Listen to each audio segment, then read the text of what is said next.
know why. In Puff Smoke, never tried to. The day that all my brother be the dead and soldado. In the photo, salute my nigga. Salute my nigga. They like, how you stay focused? I told them I'm motivated cause of you, my nigga. Brotherhoods and weapons, still got weapons on the scene. And I never do my niggas like Bishop did Raheem. Never mind in all beliefs, they under anesthesia. Shorty say she need me, said she wanna let that love go. Told I let that love grow. But if I bring you to my bed, that's a blood oath. You know what it is, man. So, how you feel about this truth I done shown? This ain't the life you think, little nigga. I should want. Even your own people gon' disown. And the Lord said they hate you for my name, so you better keep it on. Yeah, yeah.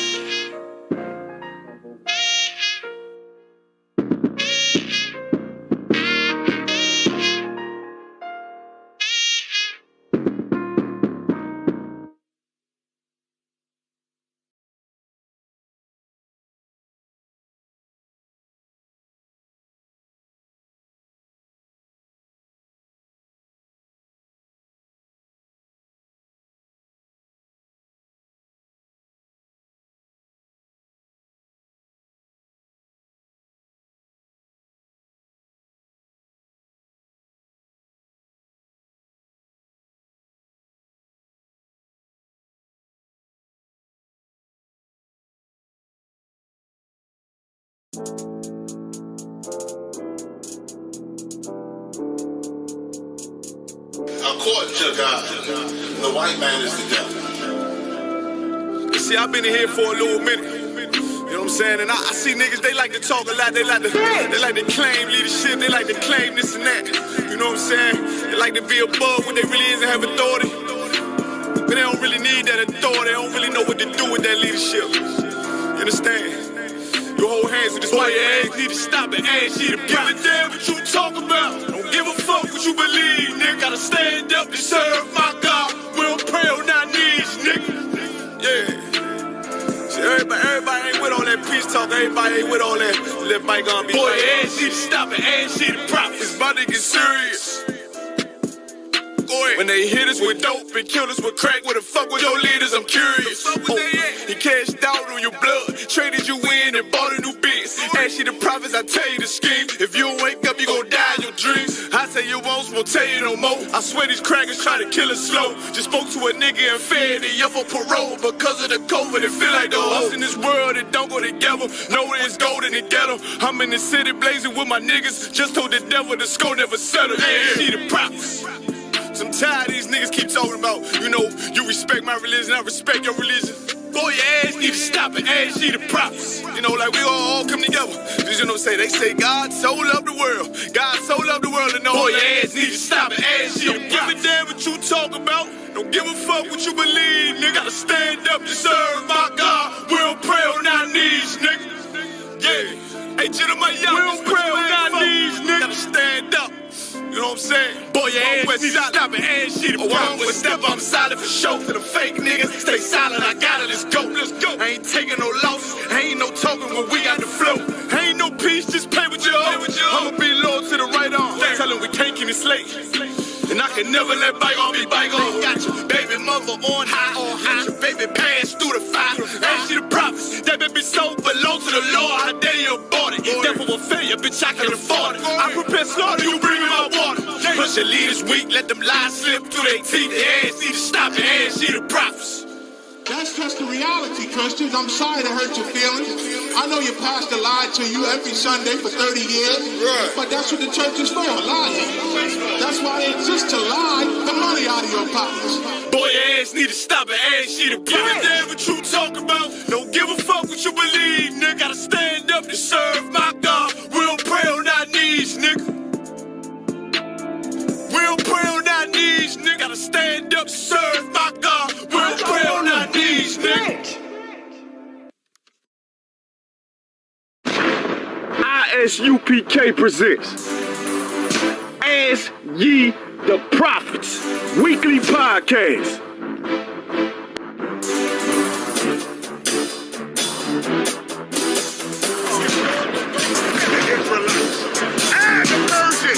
Every race in the movie. We are not the trusted. We are not the trusted. We are trusted, and we are not the trusted. Send in your questions. questions to AskYeTheProphets@gmail.com or AskYeTheProphets on Facebook. And your questions will be answered live every Wednesday, 11 a.m. Eastern Standard Time. Shalom. He's speaking of his own.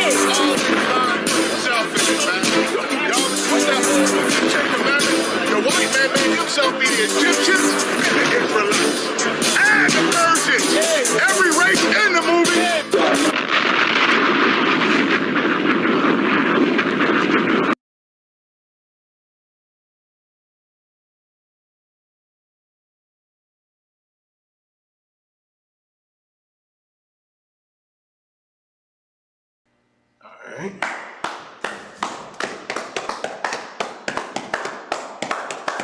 Most High in Christ, Most High in Christ. Shalom Israel. Welcome to another episode of Ask Ye the Prophets, where we answer any and all questions about life, God, religion, war, peace, whatever is on your mind, visions, things you think God is telling you, what you want to know how to understand them, dreams, anything, you send them on in, AskYeTheProphets@gmail.com or DM Ask Ye the Prophets Facebook. A few stories I'm going to get in before I go into the questions today.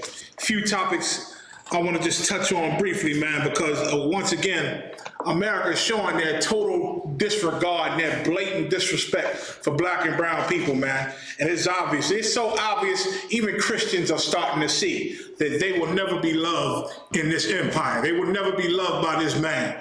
And they remember when we told them, even Martin Luther King, their black savior of peace, told them that he had feared, he invited this people into a burning house.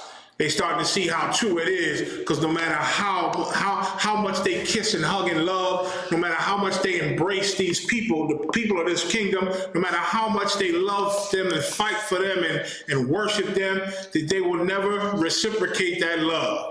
They are incapable of showing any love or compassion towards black and brown people, man. That why? Because that's not what they were created for. They weren't created for that. And now they're throwing it back in your face. In 2021, how are rich and wealthy black people talking about they trying to stop us from voting again, y'all? We got to stay with it and keep on trying to vote and keep on trying to vote. Man, they cut and listen, all these civil rights and fighting for what? Just so they can now still do things to stop you from voting? Listen, it's the Lord, man. The Lord is bringing this thing to a close, and the Lord is showing you, man, to hell with voting. The Bible said you ain't supposed to be voting for these people, man, right, to rule over you. Meanwhile, you fight. Oh, they took vote. We couldn't vote when we were slaves. We marched and we battled and fought for years, and people have died fighting for the right to vote. That don't make voting right, because people have died fighting for it. You understand? I always bring this up. Drug dealers die, they fight and die for corners and selling dope on the corners, poisoning our people. But it don't make it right.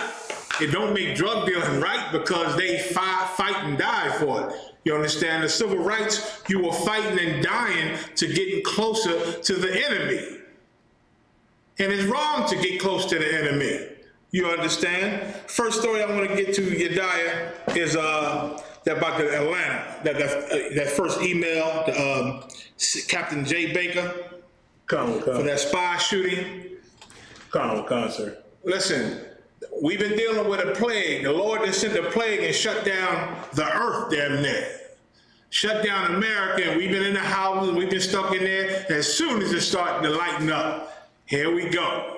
That demon of mass murder and killing, that bloodlust got to be fulfilled. When you were staying home quarantined in your living room, you were safe. You were safer, I'd say. You were a little safer. You understand? Now you out and in the market and trying to be out and about, getting the vaccine, thinking everything is loosening up, everything is opening up. Here go the demon. Mass shooting and murdering going on in the earth again, man. It don't never stop. It don't never stop, man. Read that, you guys? Sir. Captain who said spy shooting suspect had bad day, no longer a spokesman on the case, officials said. You hear that? The captain over the case, who who does the interviews, and he's the spokesman for the news to give the briefings on what's going on about the situation. This white man, this white American man, he went and shot up a spy, an Asian spy in Atlanta, and killed people, man, murdered people, you understand? And this spokesman to the media and to the news, this captain, he said something that I would be offended if I had lost a loved one by the hands of this white man who did this murder. I would be offended if this captain came out of his mouth and said these things, you understand? It would offend me, and the families of those dead people were offended by what he said. Read it one more time. Captain who said spy shooting suspect had bad days. Had a bad day. That's what this police said about this white man who just committed mass murder, who just murdered a bunch of people. Read. Colonel Khan, no longer a spokesman on the case. So they took him off the case as a spokesman. He can't speak for the case anymore. Go ahead. Colonel Khan. The backlash began when the sheriff's spokesman statement to reporters that the mass shooting suspect was having a bad day. He was good. So backlash meaning that a lot of people were angry and pissed off at his words. And he said, "What about the shooter?" Colonel Khan, that the mass shooting suspect was having a bad day. Go ahead. He was pretty much fed up and kind of at the end of his rope. He was at the end of his rope, man. This guy was just having a bad day. He was at the end of his rope. Go ahead. Colonel Khan. Yesterday was a really bad day for him, and that is what he did. Listen to what the police said about this murderer, this white murderer, man. He said he was having a bad day that day, so this is what he did. So when they have a bad day, they go kill a bunch of people, right? They go kill a bunch of people, and you don't even call them a murderer. You don't even call them a criminal. You don't even have anything bad to say about them. It's just, this poor guy. This guy was having a bad day, and this is what he ended up doing. Some people have a bad day, and they may kick something. They may break a glass or slam a plate. They may, punch a wall when they have a bad day. But this guy, when he has a bad day, he murders people. That's all. He was just having a bad day. We got to look at it for what it was. He had a bad day, and this is what he did. You know how many black people have bad days, black and brown people? We have a lot of bad days, and some of us make bad decisions on those bad days and mess us up for life, man. But the media don't never say, well, he was having a bad day. Oh, we got to see why, he did this, and he could have just been going through something. No, this thug, this criminal, this area, we have to get more policing. We need more money to go to the police. Look at what's going on. We have to get a hold of this problem in America. It's everything horrible when it comes to reporting black and brown people doing the smallest things. Oh, the burglary rate in this area is pretty high. We got to get more money to the police and get more policing because he stole. So I had a bad day, got angry because he needs some money, and he went and robbed somebody. He went and robbed the store where nobody was there. He just broke into the place and stole some things, stole some money out the register. You understand? Had a bad day. This cat has a bad day. This white man has a bad day and murders people, and the police talk to him like he's his little brother, man. Oh, he was just having a bad day, and this is what he ended up doing. It's bullshit in America, man. Right. It's BS. Because that kind of thoughtfulness and compassion never goes to black and brown people. Never. It only goes to them. I'm gonna jump to another story, and I'm gonna bring them all together. Go to the Colorado. Matter of fact, go to the Amber Geiger, I think, email I sent you. That judge in Amber Geiger. But before we go there, I'm gonna touch on, they just had another shooting in a Colorado grocery store, right? This cat shot, 10 people? Okay. Shot 10 people, right? Thank the Lord, they all, none of them were black and brown, I'll say that. Thank the Lord. None of them were black and brown, but that's what the Lord does. You understand? So this cat kills 10 white people, right? One of them was even a police officer. Mm-hmm. Killed a police officer. And I heard the newscaster on CNN yesterday say, we have to find out what was going on in this young man's life to cause him to do this. Oh, it was so sweet the way she said it. Like, we really got to look at his background and see, why would he do this? What's going on? What happened? What drove him to this? They're so thoughtful when it comes to their white men murdering every damn body. They're so thoughtful and caring and compassionate when their white men murder every goddamn body, man. When they get angry because a female don't want to have sex with them and they go shoot up everybody. When they angry because you call them ugly or break their glasses or give them a goddamn wedgie and they go shoot up everybody, man. Right. They talk so kind about these white murderers when they murder, man. We don't get that same privilege as black and brown people. As Israelites, we don't get that. Why? Because when they look at us, they don't see people, man. When they look at us, they feel no love. They feel nothing about what happens to us. They only can feel it when it happens to people that look like their sons and their brothers and their fathers and their uncles, man. That's when they compare, oh, well, we got to find out what happened. We got to put him in, we got to rehabilitate him. We have to rehabilitate him. Remember, when black people was dying from heroin and drugs and the whole drug epidemic, we was going to jail because we had an addiction, going to prison. But the minute white people start enjoying that heroin and crack and all them drugs, the minute they get addicted and they hanging out on the streets and they overdosing, no, do they go to jail? Hell no. They start building rehab centers for them and programs for them and funneling a ton of money in programs to help them, to get them to recover. You understand? That's why I always say, and I love when Captain Mashak mentioned it a lot too. Black people, we only get help when white people hurt. Only when white people hurt is when black and brown people get help. So let's pray for more hurt. Let's pray for more hurt. Right. That's the only time we get some help. God damn it. Go to Amber Geiger. Khan. Judge in Amber Geiger murder trial defends hugging her at sentencing. Look at that. This woman was convicted. Guilty as a murderer, murdering one of our brothers in his own apartment, man. Went to trial, was found guilty, and the judge did something that's never done. Never. A convicted murderer is never hugged and cuddled by the damn judge in the courtroom. But this black judge, of course, this black judge comes off her damn perch to come down and console this convicted white murderer who murdered a brother, by the way. Hugged him, hugged her, gave her a Bible, and now she's defending it. Read. Khan. I could not refuse that woman a hug. Look at this. Look at what the slaves, look at what Aunt Jemima said. Look what old Missy said. I could not refuse hugging her. She about to go to jail. She crying. Look at her blonde hair. Look at her rosy cheeks. This is Master. This is, Becky.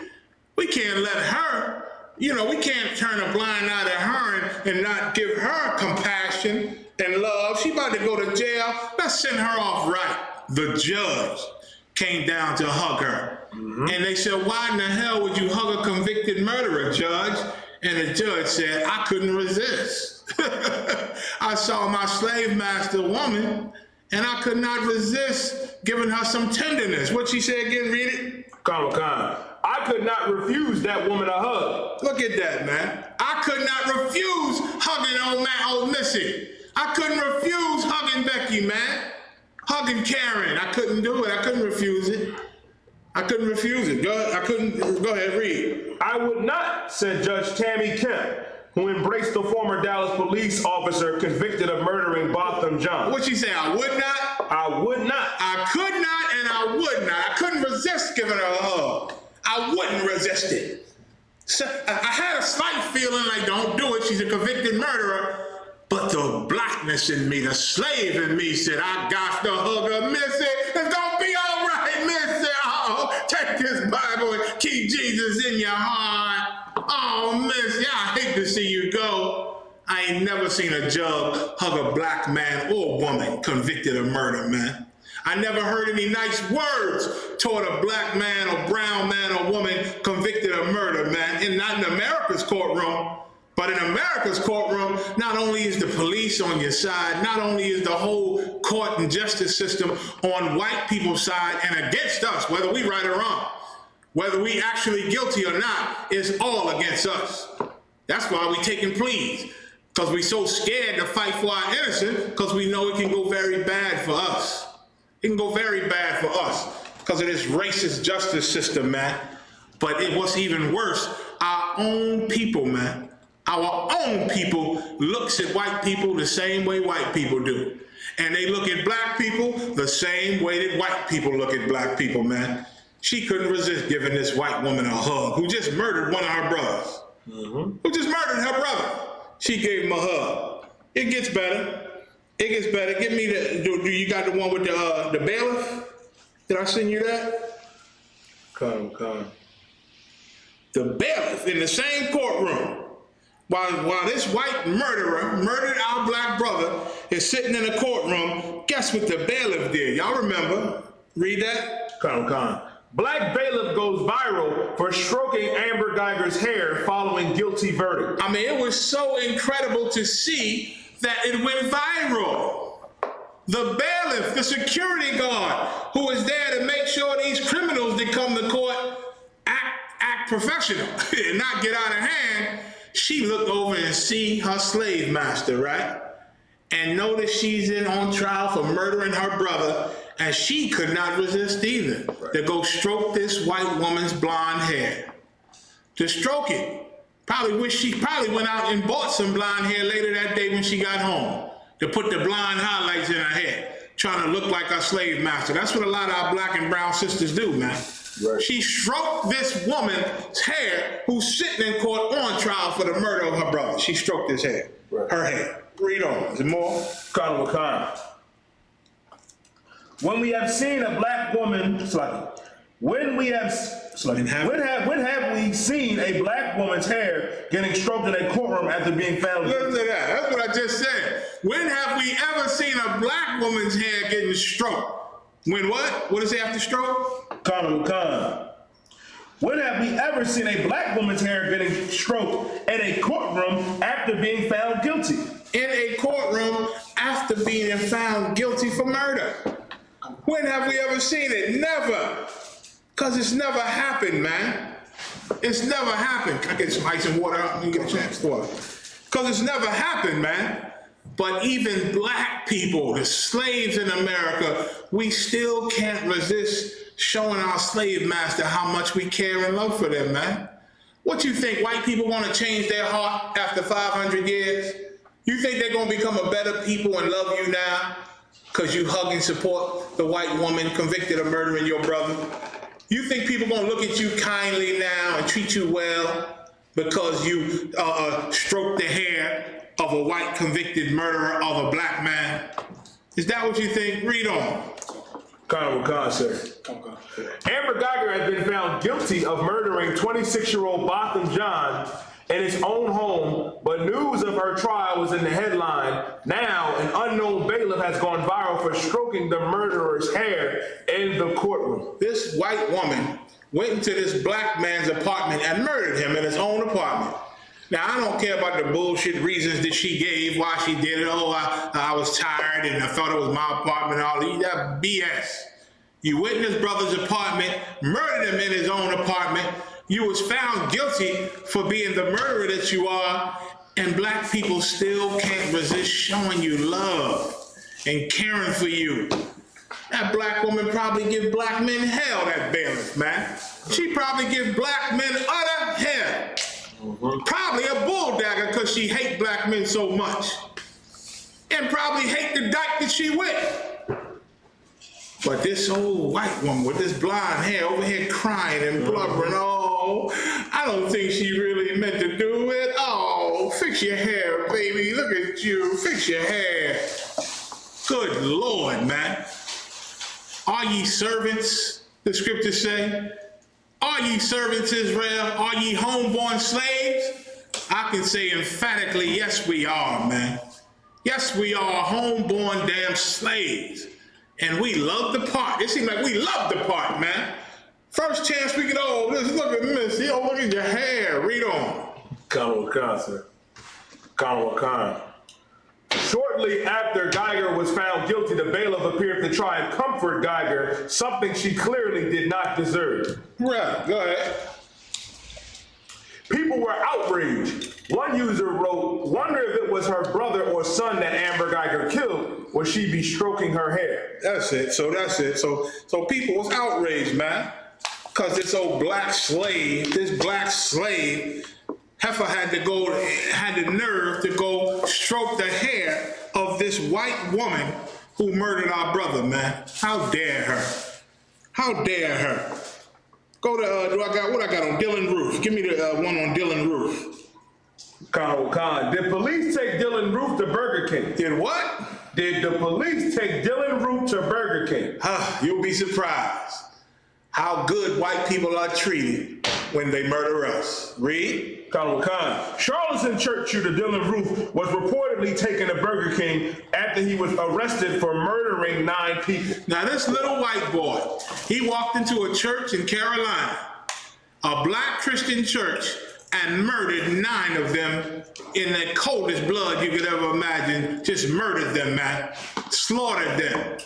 Right there in the church. He came and sat down, they being Christians, doing something that the Lord never told them to do, accepting their enemies, bringing their enemies close to their heart, and letting their guard down.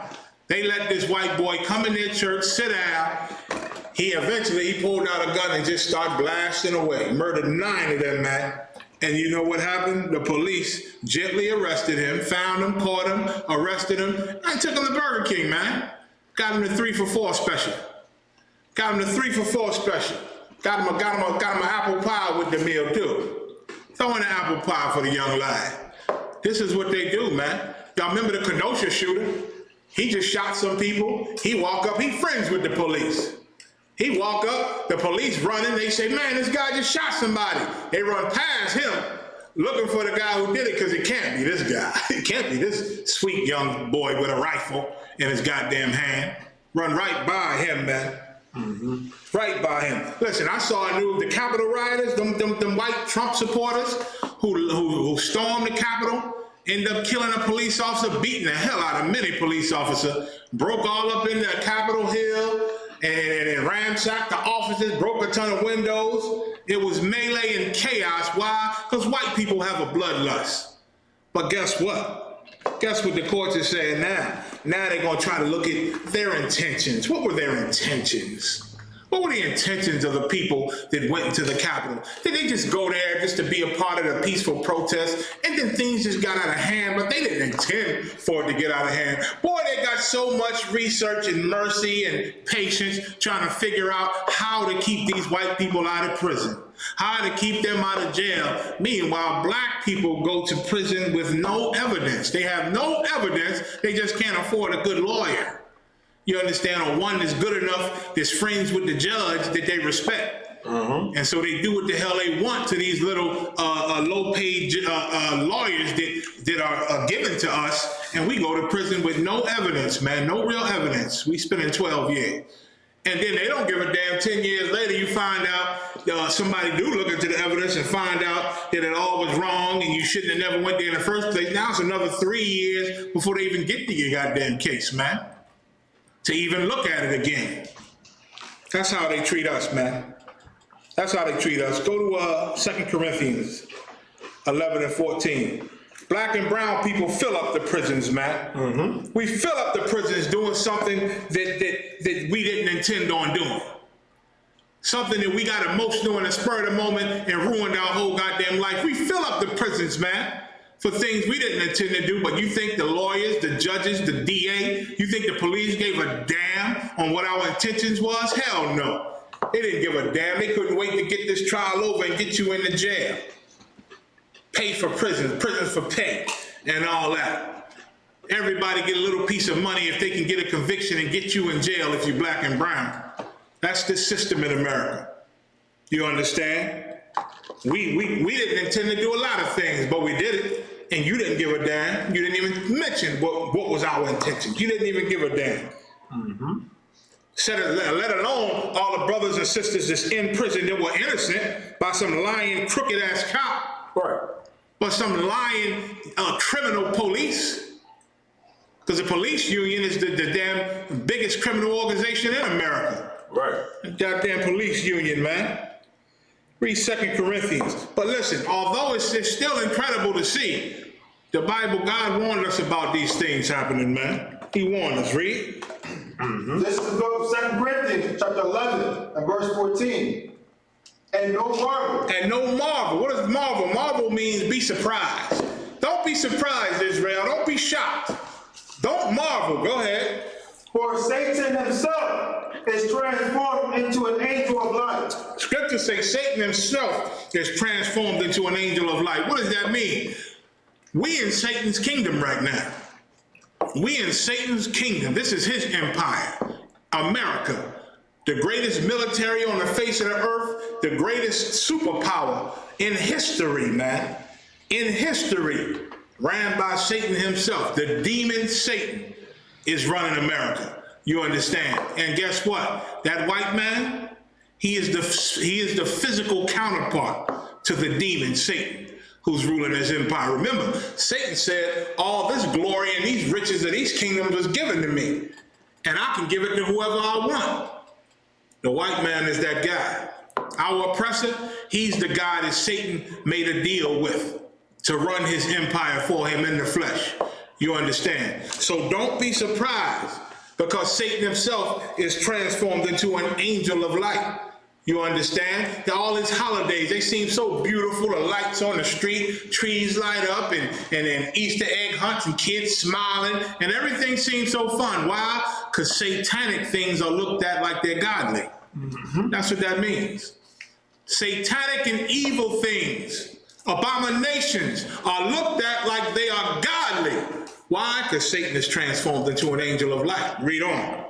Verse 15. Therefore, it is no great thing. So now, because now we know that, it ain't no great thing. It ain't no big deal. Read. If his ministers, meaning the people that work for him, aka our oppressor, and all those that support our oppressor, if Satan is transformed into an angel of light, it only makes sense if his servants, his ministers, read, also be transformed as the ministers of righteousness. As the ministers of righteousness, man. Some black people look at white people like there's not a wrong they can do. Why? Because white people live like there's no wrong that they can do. They just live it and lie about it and keep it moving. And eventually the slave says, well, I guess those people are untouchable. Why? If you can't beat them, join them. And they take on the same spirit that our oppressor has, which is what? White people can do no wrong. Even the biggest murderer of them is called a young man. And this person, we need to see why was he having a bad day. We need to see what happened, what sparked this. They say he grew up with an abusive father. Who gives a F, man? Who gives a damn that his daddy beat his behind? He just killed 50 people shooting out of a window of a hotel. And you give a damn about what his upbringing was? You trying to be lenient and get him some help because of his traumatized childhood? Well, we've been in slavery under America 500 years. You don't think we a little bit traumatized? You don't think maybe that's why we do some of the things we do? But you ain't funneling no money in no programs to help black and brown people through their traumatization of being slaves, living with the children of the people that beat our fathers' backs, who hate us to this day. There's no programs for that. There's no programs for that. That's why we got to pray for them to hurt. Because that's the only way we'll get help from our trauma is if they go through trauma. And then there'll be programs and help. You understand? Read. So read. Where you at? This is the book of 2 Corinthians, chapter 11 and verse 15 at the end. Go ahead. Whose end shall be according to their works. Whose end shall be according to their works. So even though this is Satan's kingdom, even though our oppressor is looked at like he's a good guy, he fooled the whole earth is fooled by him and them, by Satan and his ministers, but not in the ISUPK. We ain't fooled. We're not fooled by it. We see you for who you are. And we know our God is going to make you pay at the end. You're going to be held accountable.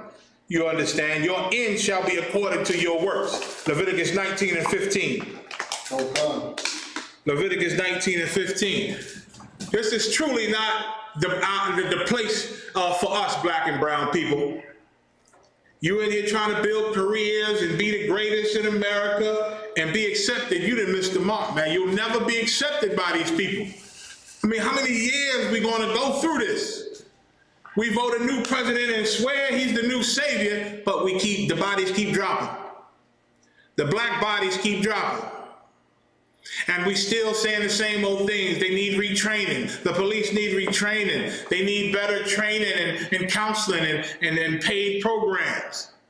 Even that old queen of England over there. Now they talking about hiring people to teach them about race relations. Oh yeah, they've been racist forever.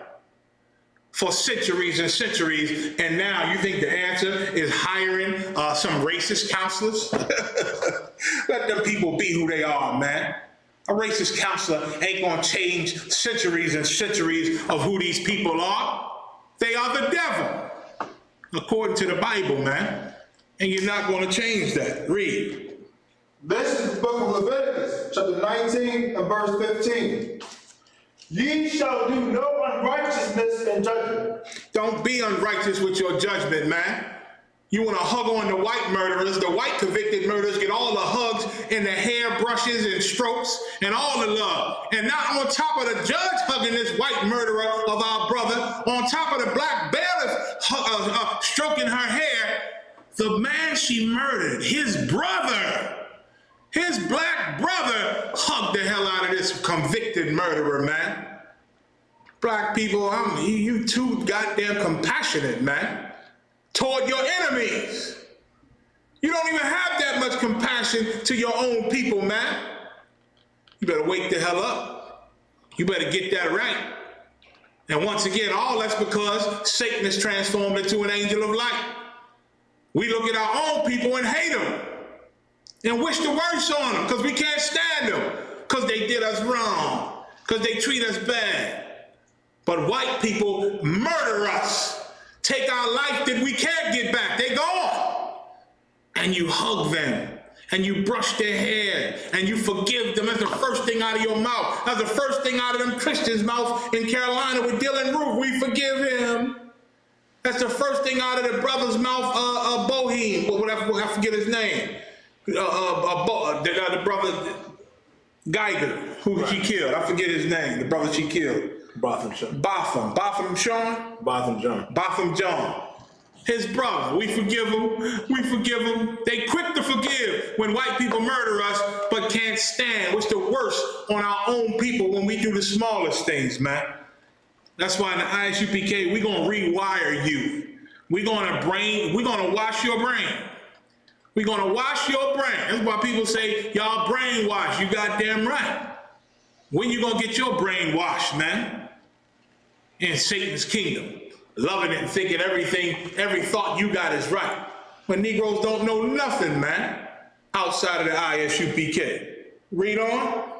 Thou shalt not respect the person of the poor. You ain't listening. The Lord said a judge is supposed to not have respect of persons. You ain't supposed to hug and stroke her just because she a little white girl crying with blonde hair. You ain't supposed to brush her hair in the middle of a murder trial just because she Miss Prissy sitting there with her blonde hair. You never do it for black people, man. You are respecting of persons, man. And the Lord said you ain't supposed to respect persons in judgment.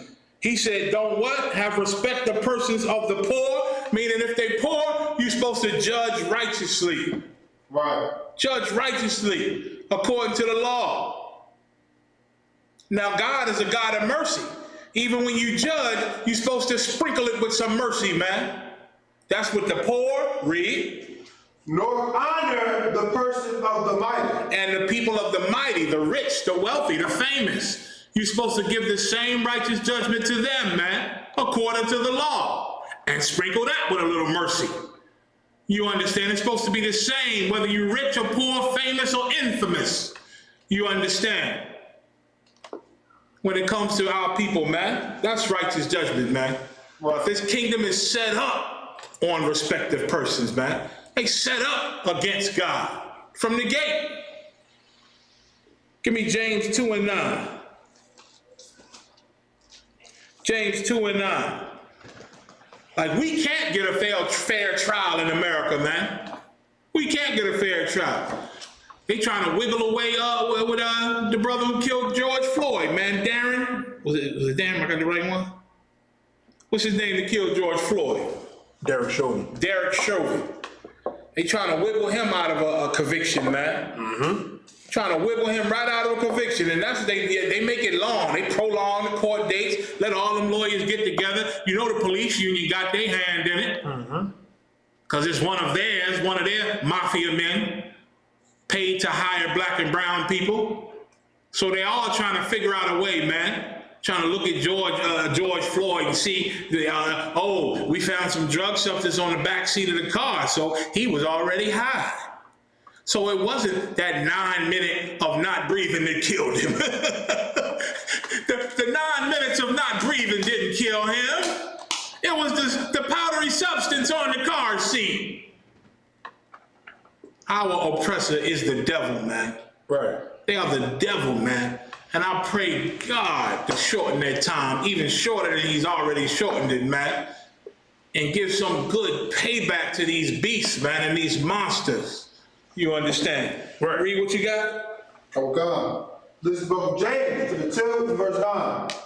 But if ye have respect to persons, ye commit sin. If you respect persons, you commit sin. Read. And are convinced of the law as transgressors. So God looking at this whole court system, this whole American justice system as a bunch of sinners, man. You don't give a damn. You don't respect their court systems. But black people are truly convinced, well, why would he be in jail if he ain't do nothing? Why would he be in jail if he ain't do nothing? Because we in America, sis. Goddamn. We in America, brother. Goddamn. That's where it happens. That's where black and brown people go to jail for. That ain't did nothing. In America. You better realize where you at, man. We in Satan's kingdom, man. Right. Micah 2:10. We in Satan's kingdom. I don't know where you thought we were. I can't stand when black people say, this our country. This our country. We got to fight this. We can't let them mess up our country. Our country is the best. Just like we used to say, Master, our house. Master, we need to clean our house. Master, can I clean our house? This is our house, Master. Oh, you sick, Master? We sick?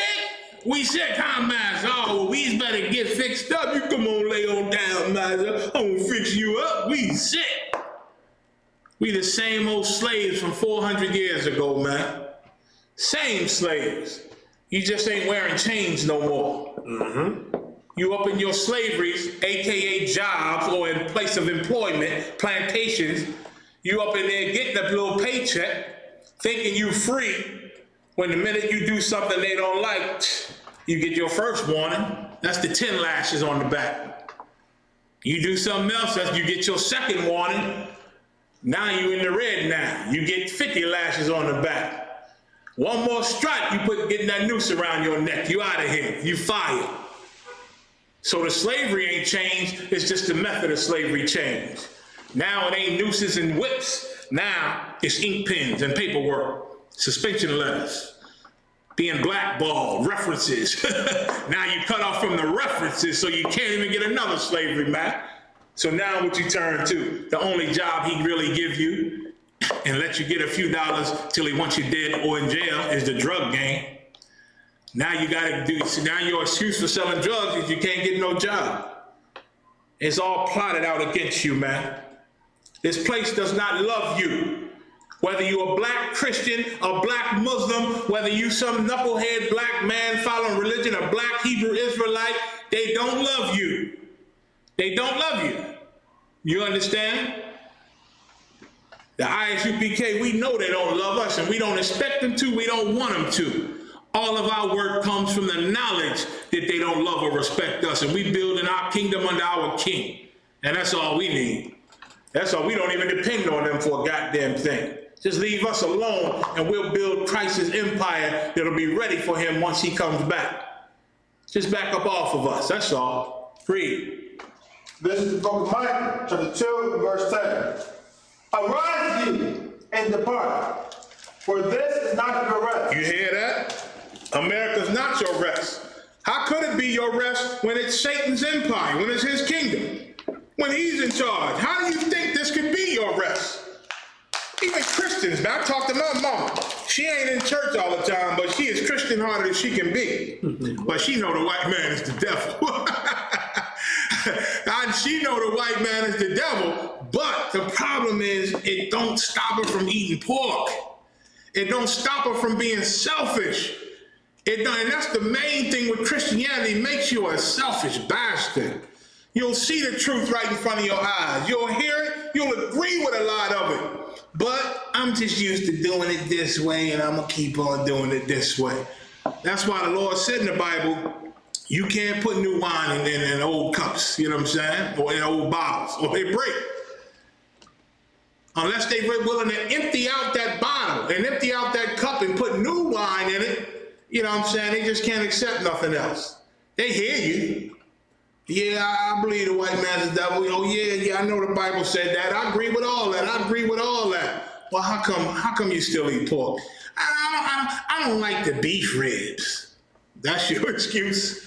That's your excuse, huh? And these are real excuses people give. I don't like the beef ribs. The lamb chops ain't my forte. Well, seafood is supposed to be good for you, though. You understand? A million excuses on how to sin against God. Why? Because our precedent made that okay. This is Satan's kingdom. And he teaches you how to defy God and feel good about it. You understand? Read. Because it is polluted. It's polluted. Go ahead. It shall destroy you. It shall destroy you. Go ahead. And as you see, it has destroyed a lot of us, man. A lot of us are destroyed from the customs and philosophies of Satan's kingdom, this sinful kingdom called America. Go ahead.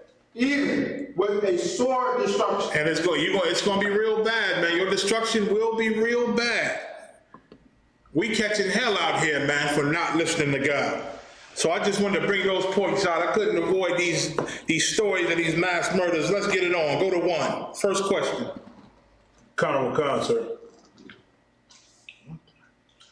Salaki, MAYAK, if you may, if you will, can I have a few scriptures for us having compassion on our brother and sister, even though they may be angry at each other?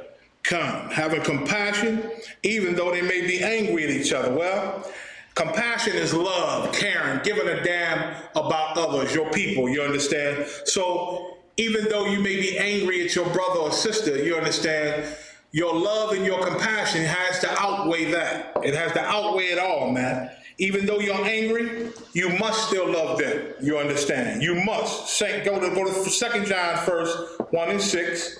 Then we'll go to Matthew 18. Like the Lord knew, we lions, man. And lions sometimes bump heads. You understand? Our sisters are lionesses, female lions. You understand? And so we're going to bump heads maybe time to time. Maybe. If you're young. If you're still young and unseasoned, you young lions, you're going to bump heads. You understand? Because everybody don't bump heads. I have never bumped heads with Commander General Yohana. I have never bumped heads with General Muhammad, with General Hazayan, with General Shawamar. You understand? My captains. We don't bump heads in the ISUPK. Why? Because we seasoned men. And we understand what we fighting for. So we understand any little tiny problem we foresee. We was given instructions on how to work it out, and we works it out. Right. We works it out because that is more important than anything. Working it out with my brother. Because if I got a problem with my brother, how are we going to fight to get our oppressor off our back and to get our kingdom if I'm having a problem with my brother, man? No, I'm supposed to love him and live and die for my brother, man, and my sister. You understand? That's how we roll in the ISUPK. I know everybody don't get that. Everybody can't get with that. And you know why? Because you got Christians and Christianity in your heart. And that teaches you to be selfish. You understand? So even if you're angry, you better love your brother and sister. You understand? Let's get it. Go. Oh God. This is the book of 2 John, chapter 1, verse 6. And this is love. Now, the Lord about to tell you what love is. You want to know about compassion, love, caring, giving a damn? Read. That we walk after his commandments. Go ahead. This is the commandment, that as ye have heard from the beginning, ye should walk in it. Like from the beginning, we was told to obey God's commandments. That's how you truly know if you're loving your people, man. That's how you love them. We got rules and commandments on how to love each other. The Lord ain't leave nothing out, man. He taught us how to love each other. If Abad offends me, I don't just hate him and be angry. I could be angry at something he do. Abad did something. Oh, damn, why Abad keep doing that, man? Let me go tell him. I know I meant to tell him before, but I ain't tell him. I go to him and make it right. Right. And say, Abad, this and that, and this and that. Man, I was offended. Brother, that be hurting my feelings when you do this or say this or something. Oh, Salakia, I was just joking, General Salakia. You know, I'm used to saying jokes and this and that. And you know I meant nothing by it. I love you, General. I love you too, brother. And I figured you ain't mean nothing, but, you know, it still be hitting me. You know what I'm saying? Where they don't feel good. So as brothers, let's be better than that. No sweat. Let's get these thrones. You know what I'm saying? Let's fight for our king. And that's how we do it, man. We got rules on how to love each other, even if you're angry. A wife and a husband, they get angry at each other, but it's rules. It's rules on how to love each other still. You understand? Obeying the Lord's commandments is the first step to love, to having compassion. Give me Leviticus. Is it Leviticus? No. Give me Matthew 18 and 15. Just go over the instructions and rules that our King Yahushua told us to follow if we're angry over something, man. If a brother does something to offend us and cause anger in us and make us angry with him. Right. We love him so much that we have to go talk to him, man. Right. That's what love is. We love him so much that I gotta tell him the thing that hurt me so it won't happen no more. You understand? We got rules on how to love each other, even when we offend each other and make each other angry, man. That's a beautiful thing. Read. This is the book of Matthew, chapter 18 and verse 15. Moreover, if thy brother shall trespass against thee. So if your brother trespass, meaning he done did something wrong to you. That's really wrong. It's a trespass. It's a sin. He done committed a sin against you.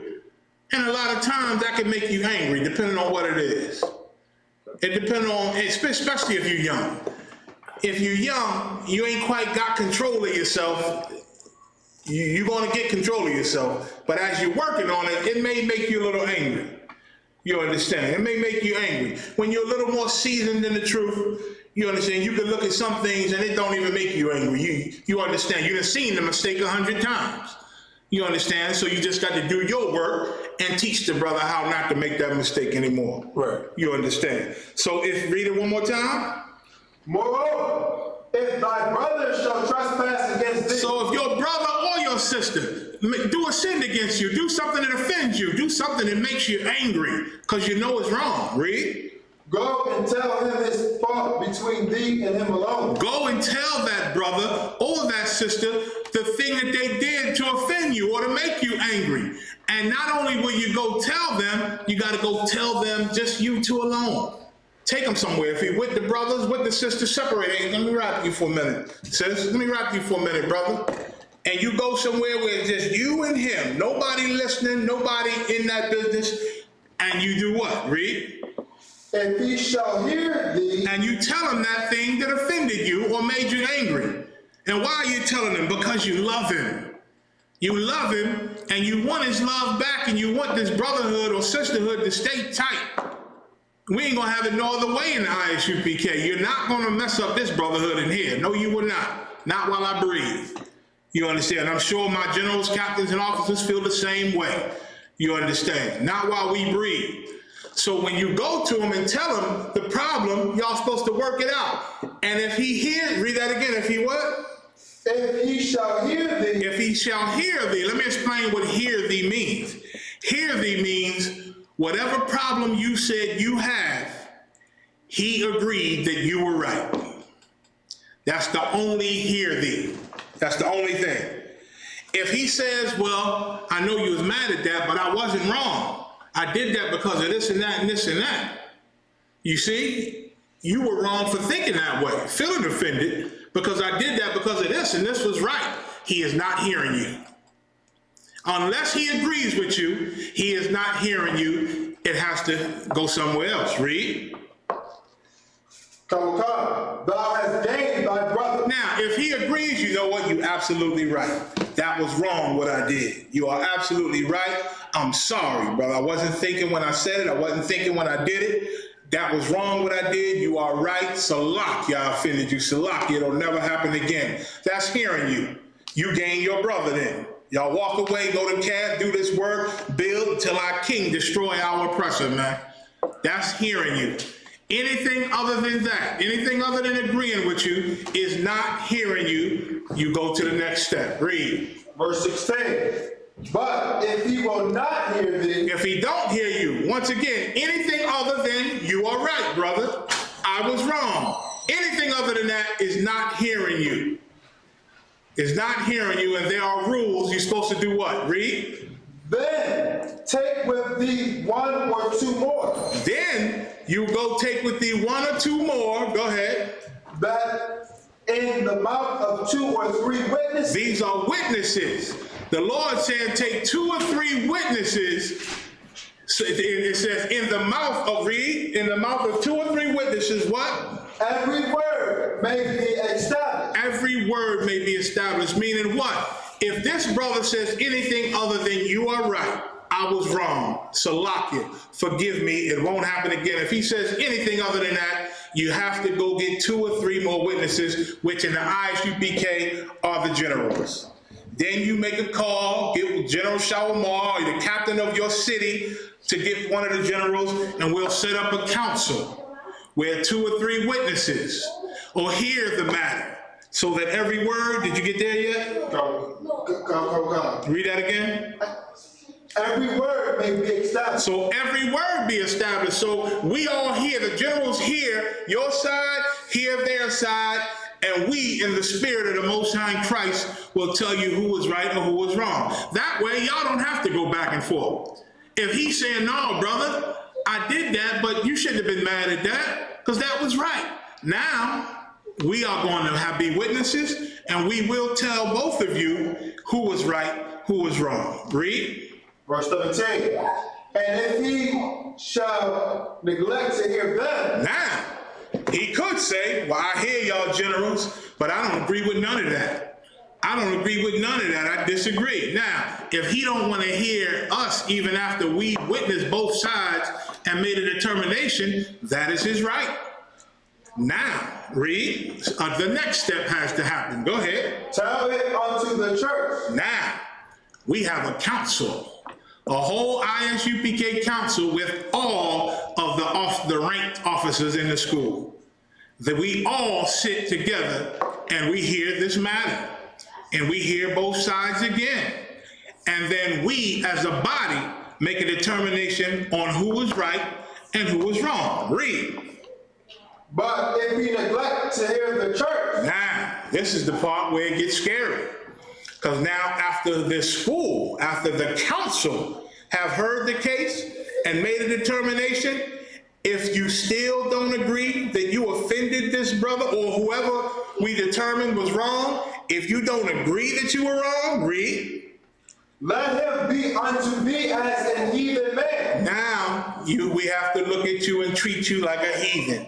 Now you will leave the school now, and you will go join whatever church, Muslim, a mosque, whorehouse, whatever you want, but you will not be part of the ISUPK anymore. You will be dismissed, and you can leave, and you can believe you were right as much as you want, but you will believe it away from us. Read.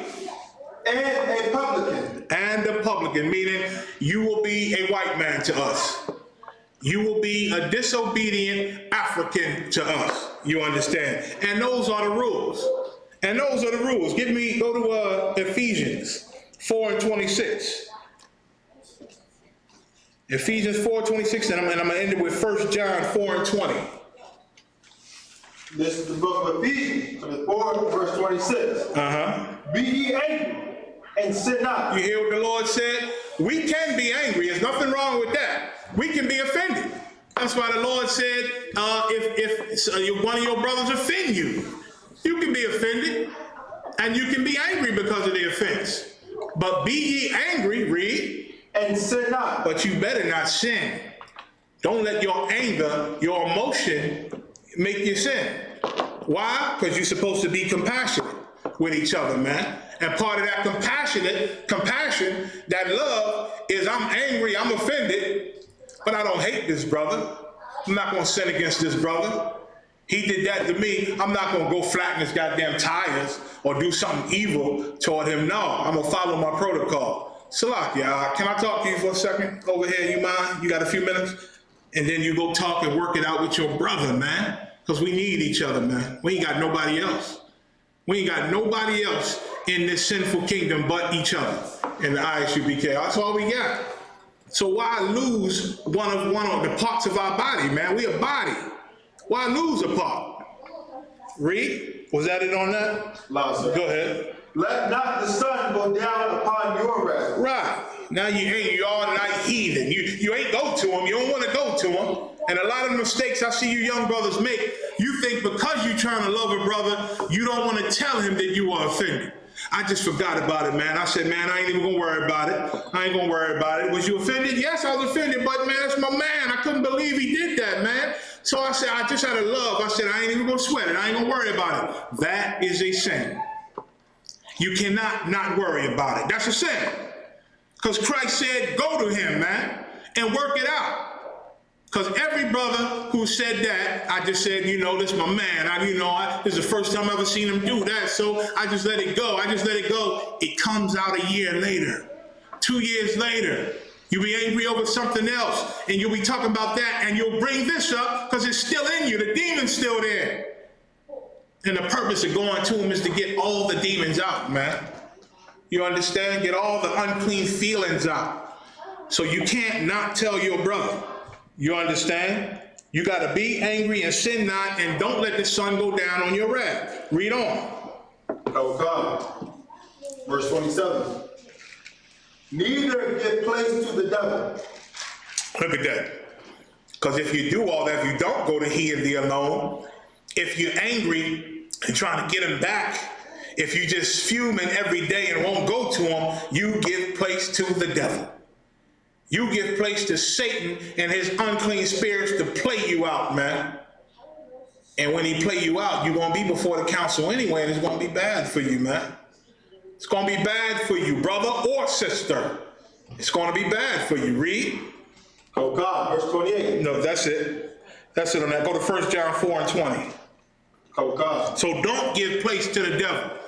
Follow our laws on how to love each other. I know we come out of America, we don't know how to love each other. We don't know how to be right to each other. That's why the Lord left us these records. He knew we wasn't going to know under the hand of our oppressor, man. Thinking everything is beautiful in this kingdom when it's really Satan running it. Thinking everything is wonderful and we always supposed to have a bunch of smiles in America when this is a sinful kingdom, man. We all grew up in this place. And now the Lord is showing us the right way to love each other, the right way to deal with our anger issues and to deal with offenses. Read. This is the book of 1 John, chapter 4, verse 20. Because if you don't have compassion to your brother, you know, you hating your brother, man, you know, you the evilest thing, and the Lord going to expose you. The Lord going to expose you, and then you're going to be dealt with. Because you can't think you in the truth, and at the same time, you angry and hating your brother, man. That's ridiculous. That's ridiculous. You murmuring against a brother. You understand? And again, I see this sometimes in young men, and it get rooted out quick, and the brother gets fixed and gets better. But coming out of the world, that's all we used to doing, man. We selfish. We come in here and thinking that our superiors are doing it wrong. You understand? Oh, man, Officer so-and-so, he be having me do this, man. But I think my way is better. I think this is better. Nigga, you don't know nothing. If your superior say do it that way and you think it another way, you got to know first and foremost you an idiot and don't know a goddamn thing and you're wrong. Your superior knows better than you. You understand? Even if everything, I used to do this in the world. I used to manage this, so I know how to do it. Nigga, you learn how to do it Satan's way. You learn how to be prosperous in Satan's kingdom. Now you in a whole nother world. Shut your mouth, say "Come to the one, come," and obey your orders, man. And you'll be a better, more spiritual brother for it. Read. If a man say, I love God, and hateth his brother, he is a liar. There we go. So you can't possibly think you in the truth if you don't love God, right? That's the whole basis of being in the truth. Loving God and keeping his commandments. So now how can you say, I'm in the truth, but you hate the brothers you work with, man? You hate your brother. In the eyes you became, we a family, man. We brothers. So if you in here and it's a feeling or a voice or something telling you to hate this brother, you better recognize it to be Satan. That's a demon, man. That's a demon trying to get you to hate your brother and disconnect you from your God, man. Because you can't love God and hate your brother. This go for you sisters too. This go for sisters too. Read. For he that loveth not his brother, whom he hath seen. Like, how can you not love your brother, which you see and work with all the time? You're there with him every camp. You see him in class. You in council with him. You doing events and missions with him, man. But you can't stand him, man. I just rather not be around that brother, man. That brother, this and that, brother. I don't like his tone when he talk to people, man. You got animus in your heart with another brother, but you won't go work it out and smooth it out with him and show him some compassion and love. You won't do that, but you keep the evil in you. You understand? And you see him every day. How can you hate your brother, which you see every day? Read. How can you love God whom ye have not seen? And then say you love God who you have never seen. You understand? Say you love God who you haven't seen. Read. Verse 21. And this commandment have we from him. He who loveth God, love his brother also. And that's the commandment, man. That's the commandment. If you love God, if you claim to love God and love our King Yahushua, you better love your brothers. That's a commandment, man. You better love your brothers. What's the two great commandments? The two greatest commandments. Ibad? Go ahead. Love the Most High with all your heart, mind, and soul. Number one, the first great commandment is loving the Most High with everything you got. Your heart, mind, body, soul, actions, everything. Everything you loving the Most High. And what's the second greatest commandment? Go ahead. Love thy neighbor as thyself. Love your neighbor, aka your brother, as yourself, man. Loving him. It didn't say love your brother the way he treats you, or love him the way he loved you. That ain't what our King said. It said love your neighbor or your brother as you love yourself. Right. Love him that way, man. So I hear a lot of that from Israelites too. Well, she don't do that with me, or he don't come at me like that, sir. He don't come at me like that, so I figured, hell, why I got to come at him like that? No, that ain't what the Lord said. He ain't say treat him the way he treats you. You think he treats you bad, so you treat him bad on purpose. No. Lord said, love him like you love yourself, man. Treat him like you want to be treated. You want him to do you right? You want him to treat you kind and do certain things right? Well, treat him that way. Treat him that way. And if he treating you any other way that you offended at, what the hell we just read? What the hell we doing when the instructions is right here? If he treating you any way outside of how you treating him, then you know, go to him. He and the alone. Win your brother, man. We in a fight to win all of our brothers, man. The two great commandments, one is loving God with everything we got. And listen, if you follow that, you follow the second one. Because loving the Most High with all you got, loving your brother is included in that. You understand? Right. So yes, you can have compassion on your brother or sister, even if you're angry with them. We got rules on how to be angry. Read next question. Khalil Khan. Is it wrong to be angry? Now this is another question came in, piggybacking right off the first one. First one more about being compassionate. This is just about anger, just being angry, period. Is it wrong to be angry? Give me Ephesians 4:24. I'm gonna start a little up. I know we just read 26, I think. We're gonna start a few verses before that. Ephesians 4:24. It's not wrong to be angry. It is an emotion, You understand? And we better damn well learn to control our emotions. We better control our anger. We better control the feelings that we get. Be in control. You understand? Because once again, like we read a little second ago, we are ordered to love each other in this family. You understand? In this house and in this body, we are ordered to love each other, and that's what we damn sure going to do. I'll see to it. I'm going to see to it, and I know my generals and captains going to see to it also. And I know my young officers, their soldiers, going to see to it also. Because the ISUPK is built and founded on brotherhood. And any link, any kink in that link of brotherhood, we smell it out and we destroy it. And we make that link strong again. Because that link, weak links in our brotherhood can destroy the entire nation, man. And we know that. Because it's been tried before. We done seen it. We done seen the attempts. And it don't work once you lock in. Once you lock in, can nobody break that chain of brotherhood. And myself, Commander Jimmy Hanna, all the generals, all the captains, we gonna see to it, man, that we are a fortified unit in brotherhood. And some of you young officers, I see you coming up, you ain't having it either.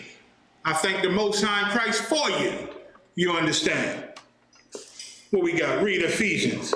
So no, the answer is, quick answer is no, it's not wrong to be angry, but you better damn well be careful. Read. This is the book of Ephesians, chapter 4, verse 24. And that ye put on the new man.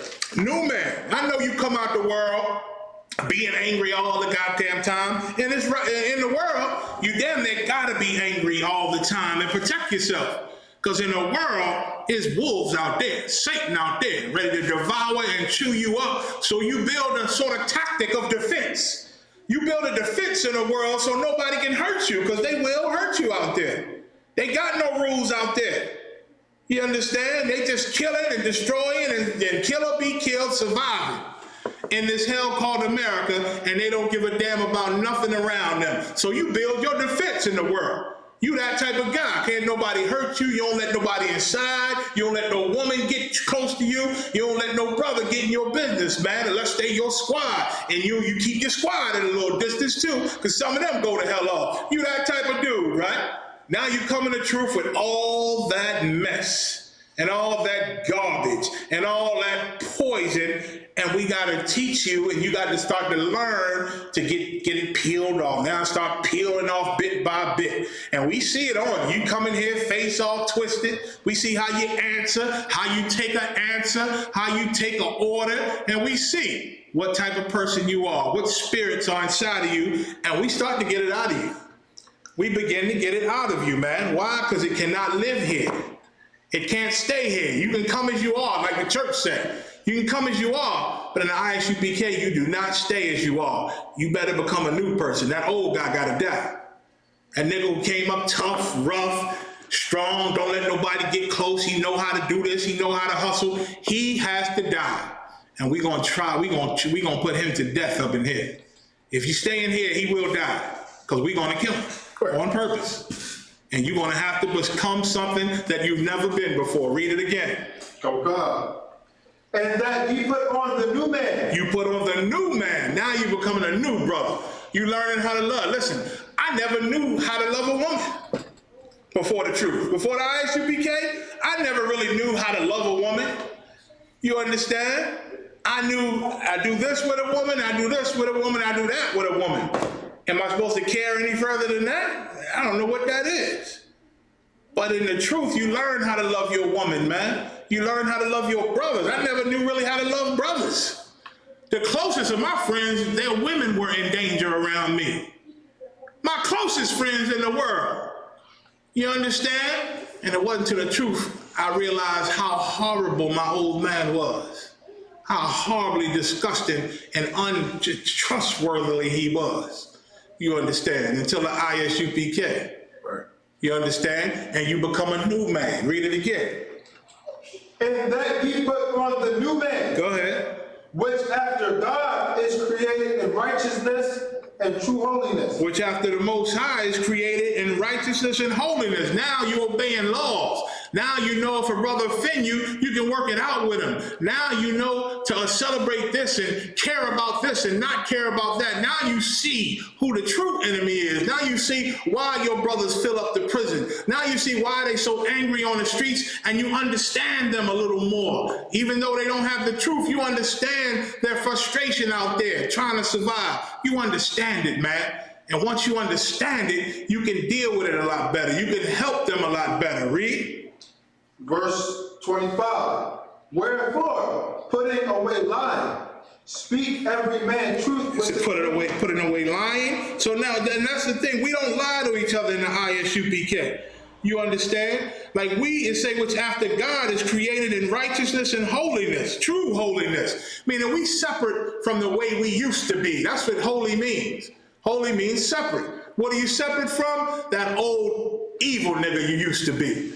That old dirty bitch that you used to be. Now you something new. Now you separated from that old man and you becoming a righteous brother, man, a righteous sister. You understand? Read that again, the next line. 25. Wherefore, putting away lying. Putting away lying, you don't lie no more.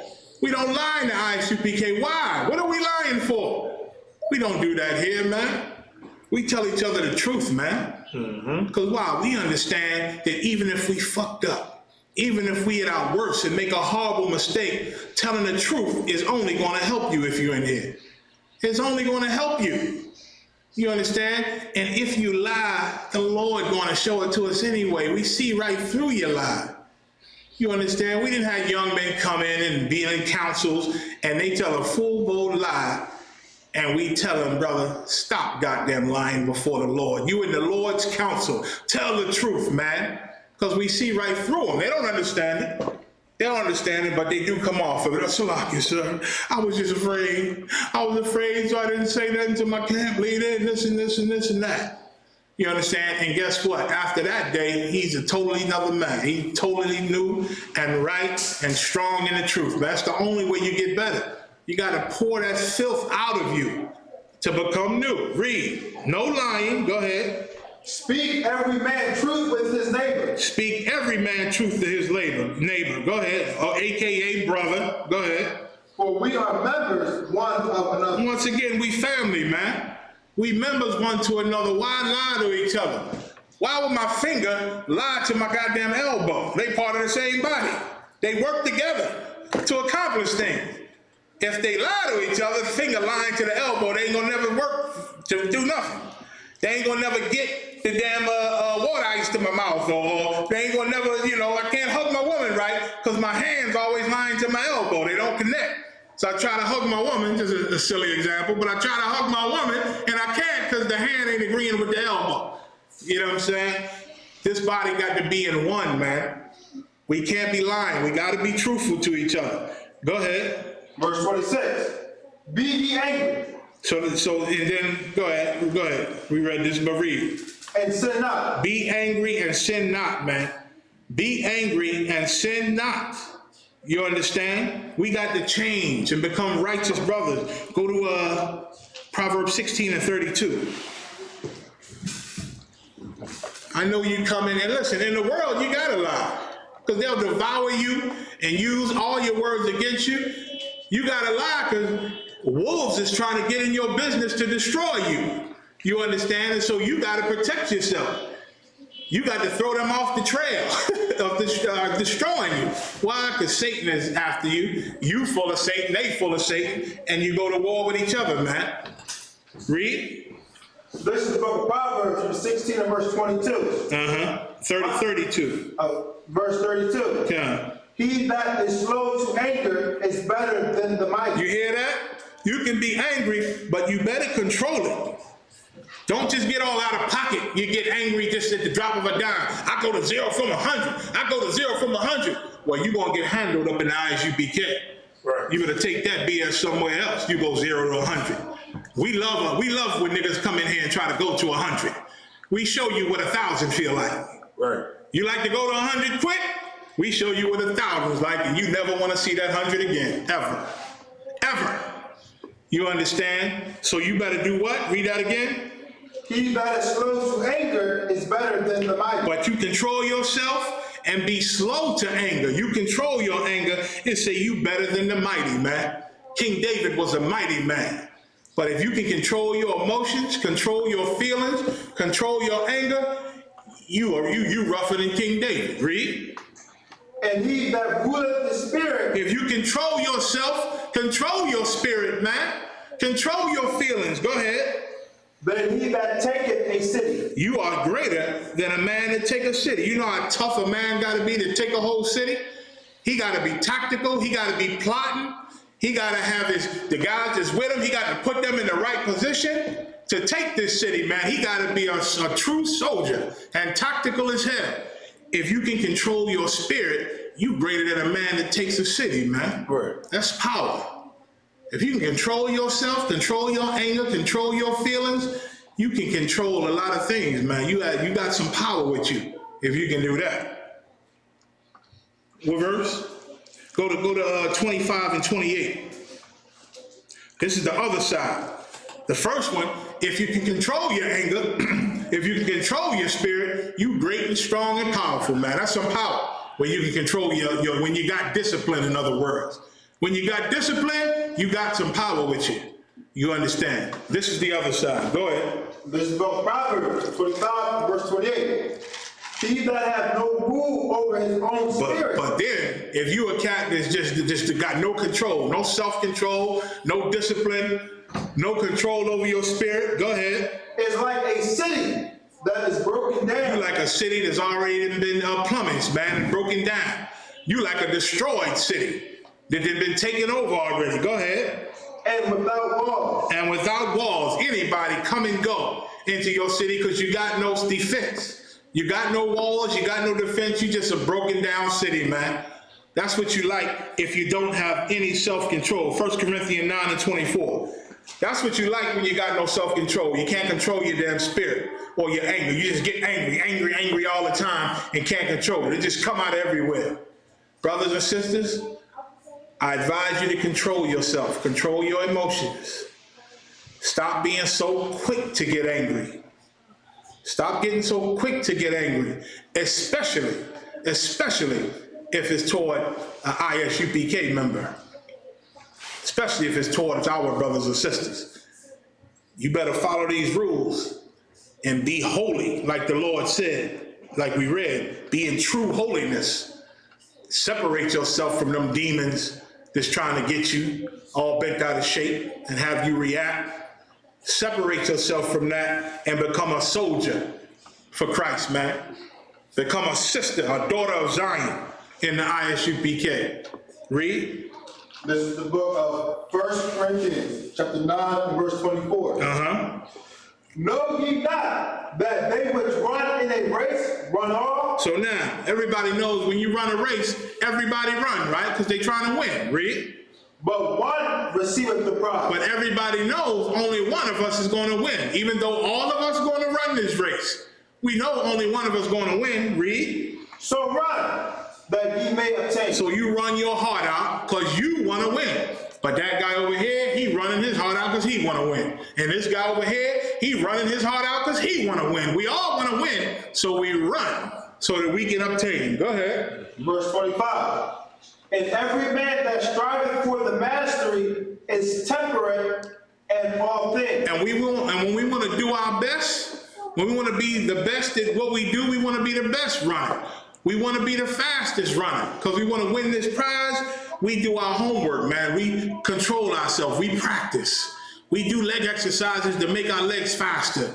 We get our feet. We stretch. You understand? We lift weights. We do leg lifts and all that. We run during our off time so we can endure during the race.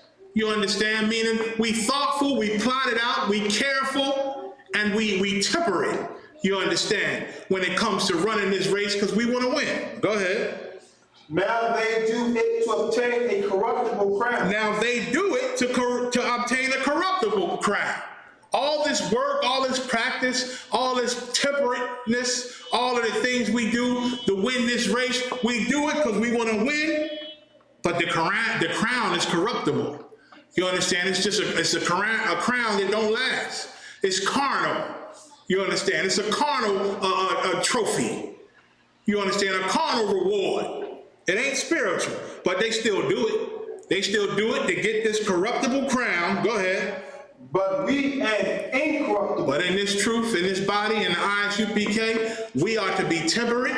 We are to control ourselves. We are to be disciplined. We are to be in true holiness, true separateness from our past life, our old man. Why? Because we looking for a crown that's incorruptible. We looking for a reward, a prize that's incorruptible. The race we running in this truth, trying to get to the kingdom, brother, we all fighting to get there, and we all want to get there together, and it's going to be incorruptible. Mean never go away, never end, never get rusty, never have to be put away. We're going to have it for and ever. Judges 5 and 11. We're going to have it forever. You understand? Judges 5 and 11, and I'll get to the next question. Come. This is the book of Judges, chapter 5, verse 11. They that are delivered from the noise of archers and the places of drawing water, there shall they rehearse the righteous acts of the Lord. They that are delivered from the noise of archers, meaning if you got the Most High's protection, you come to the truth to get the Most High's protection.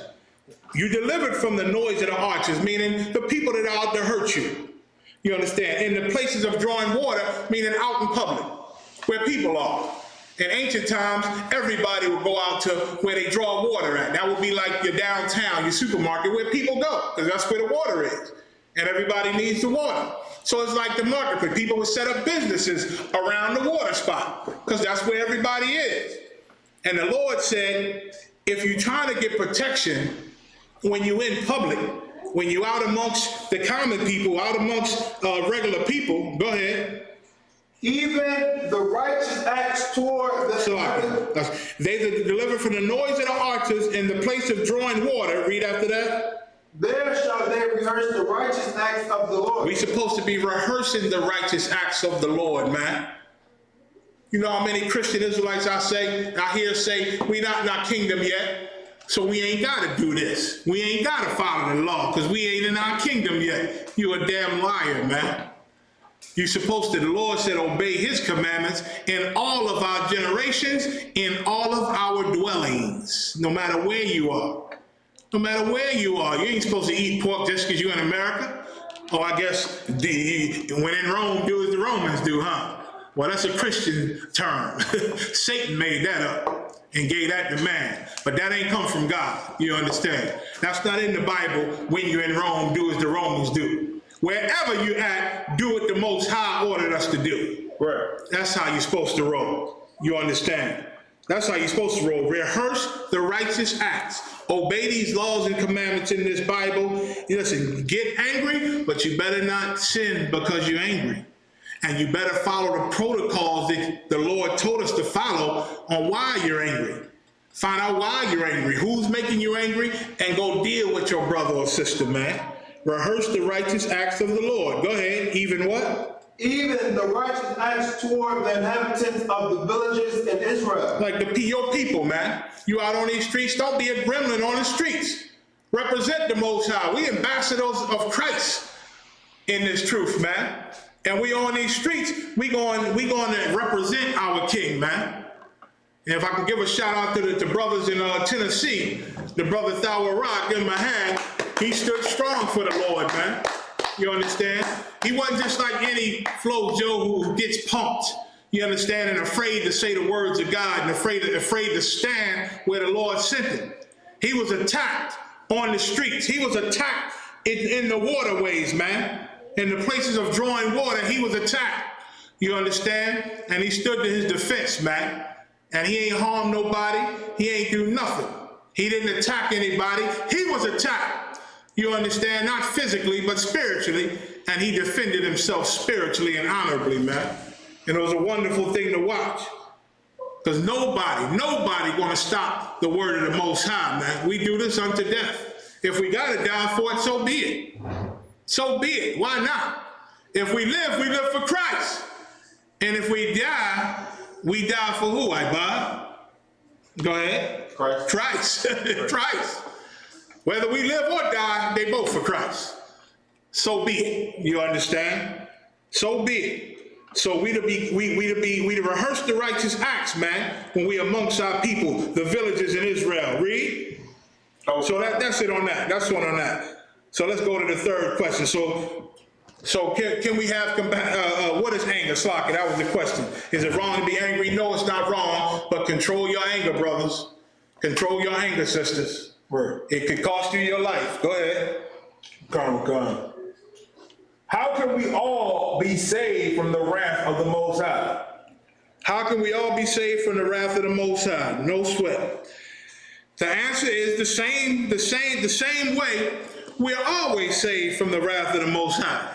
Being obedient to the Most High. That's how you get saved from the wrath. That's how we always got mercy from the Most High. Obedience, man. Obedience. We'll disrespect the Lord and be disobedient, and he'll punish us, and punish us, and punish us. Then we'll realize, oh man, the Lord punishing us for our disobedience. He's punishing us. And then we cry out to the Lord, and we repent, and we get right, and we cry out and repent, and he has mercy on us. And he stops his wrath. He calls his wrath back, and he gives us peace, because now we repent, and we obedient to him. And eventually, our next generation come in, another generation come in, and they go to hell off and disobey the Lord, and the Lord bring his wrath back on us, man. And we just been repeating that all the way from ancient times to 2021. You understand? But the way you get saved from his wrath is the way we've always gotten saved from his wrath: obedience. Deuteronomy 28:15. This shouldn't even be long. Deuteronomy 28:15. I'm going to go to Revelation 8:4. This is the book of Deuteronomy, chapter 28 and verse 15. But it shall come to pass, if thou wilt not hearken unto the voice of the Lord thy God. If we did not hearken or listen unto the voice of the Lord our God, the God of Israel, go ahead. To observe, meaning learn his commandments, learn the laws, what to do, what not to do, what to celebrate, what not to celebrate, how to love, how not to love. We got to learn it. That's what observing means. Learn it. Go ahead. To do. Learn to do. That's important.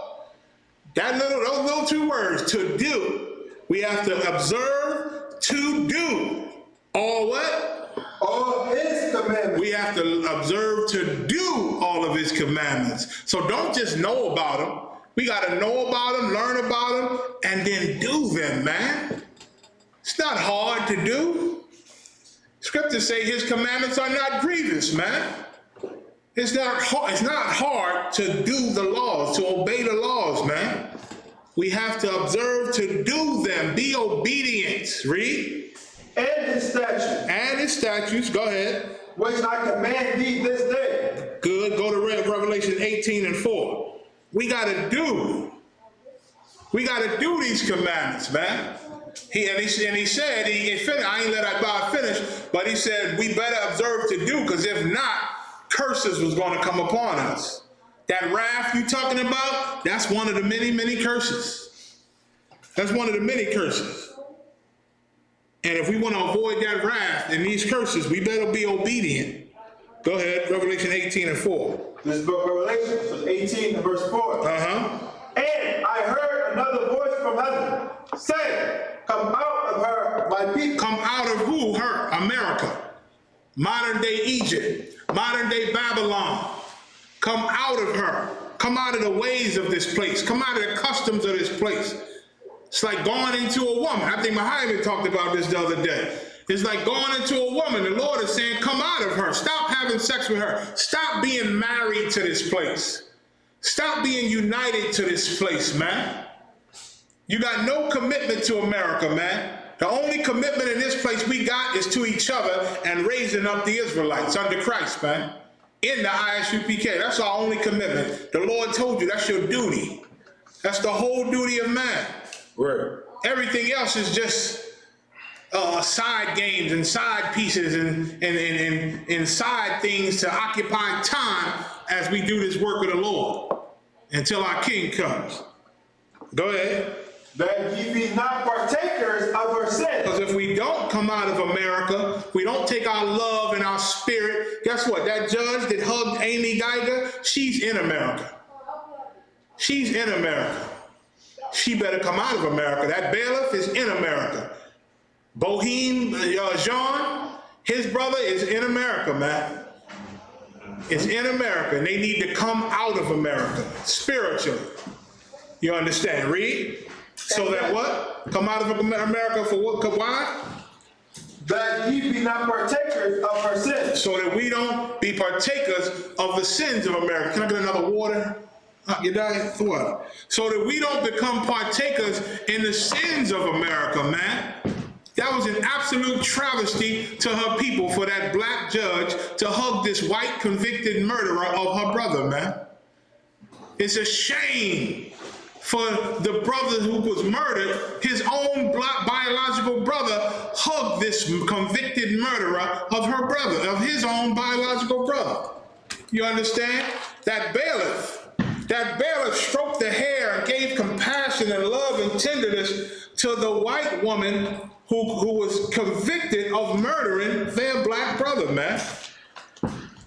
We better come out of America or we will partake of the sins of America. Read. And that ye receive not of her plagues. So we don't receive the plagues or the punishments of America. Go ahead. Which is death. Which is death. Go ahead. Verse 5. For her sins have reached unto heaven. So that's it on that. Go to Exodus 12:3. Give you an example on how the Lord can, like he said. He said, how can you avoid the wrath of the Most High? There's many examples in the Bible on how to avoid this wrath. We're about to read one example on how we avoided wrath. The Lord gave us a commandment when we was in Egypt. He said, tonight I'm going to kill the firstborn of all the Egyptians that are oppressing you, Israel. I'm going to kill the firstborn in their whole nation, man. Firstborn of them, firstborn of their animals. And I give you this commandment. He commanded Israel to you go home in your houses and tell all the Israelites to kill a lamb and put the blood on the doorposts of your houses. You understand? So when I pass over, I'm going to see that blood on your doorposts and I'm going to know, do not kill this house. And so the Lord went over Egypt and killed all of Egypt, man, the firstborn, and did not kill anybody in our households. Why? Because we obeyed the commandment to put that blood on our doorposts. You obey the Most High, you safe. You're safe. Read. This is the book of Exodus, chapter 12, verse 3. 13. Oh, verse 13. And the blood shall be to you for a token upon the houses where ye are. That's right. The Lord told us put the blood of the lamb on the doorways of the houses. Go ahead. And when I see the blood, I will pass over you. See, when the Lord see the blood, when his death angel came over Goshen, he looked down and he see the blood. He passed over all the houses that had the blood on the front. Read. And the plague shall not be upon you to destroy you. And that plague of death to destroy would not come upon us because we obeyed the commandments and put that blood on the door. And he passed over us and he came down on them Egyptians though. And he destroyed them. There was not one dead. The scripture said there was not one house that didn't have one dead. You can hear everybody crying all throughout the city. Imagine that. Imagine the Lord do something where all of our oppressors in the whole country crying, man. You can hear the cries all over America. From east to west, you hear crying of our oppressor because the Lord done something to hurt their hearts.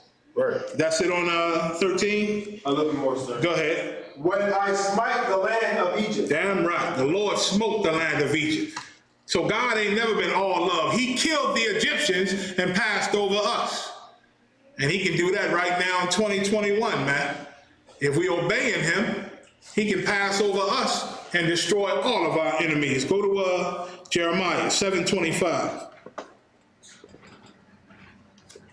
Oh God. This is the book of Jeremiah, chapter 7 and verse 25. Okay. Jeremiah 7:25. Listen, the Lord sends plagues, brothers. Y'all know that. You understand? But them plagues ain't got to kill us. As long as we obedient, them plagues ain't got to kill us. It can be all around us. It can be all around us. Hell, it can be very close to us. But it ain't got to kill us. You understand? Right. Go ahead. Since the day that your fathers came forth out of the land of Egypt, unto this day, I have even sent unto you all my servants, the prophets. So from the beginning, the Lord always sent prophets to do what? To remind Israel how we supposed to be living, the commandments, how we supposed to follow the law, what we doing wrong. Go ahead. Daily, rising up early and sending them. Damn right. And even in these last days, the prophets are back again. And the ISUPK warning you. We sounding the trump, warning you, telling you how to get right. Go ahead. Verse 26. Yet they hearken not unto me. But our people are hard-headed, man. We so hard-headed and rebellious, which is the proof that we are the chosen people of God. Because the Lord said his people would be stiff-necked and rebellious, hard-headed. Read. Nor incline their ear. They don't listen, man. Again, they don't want to stop eating pork chops because they don't like the taste of lamb chops. They don't want to stop eating pork ribs solely because, at least they say, because I don't like beef ribs. So you gotta eat the pork. Go ahead, read. But harden their neck. We always harden our neck, man. We are stiff-necked people. Go ahead. They did worse than their fathers. And in 2021, man, we doing sins and atrocities that are not even written in the book. And God is punishing us in ways that are not even written in the book. We are doing worse than our fathers out in this world. Go ahead. Verse 27. Therefore thou shalt speak all these words unto them. So now the Lord still said, my prophets still gonna go out on these streets and teach. They still gonna hold classes. They still gonna celebrate the Passover and the high holy days. They still gonna follow all the commandments I told them to do, and they're gonna go out and teach. They're gonna go out and speak these words. Go ahead. But they will not hearken to me. But a lot of you still ain't gonna listen. A lot of you still ain't gonna listen, man. Read.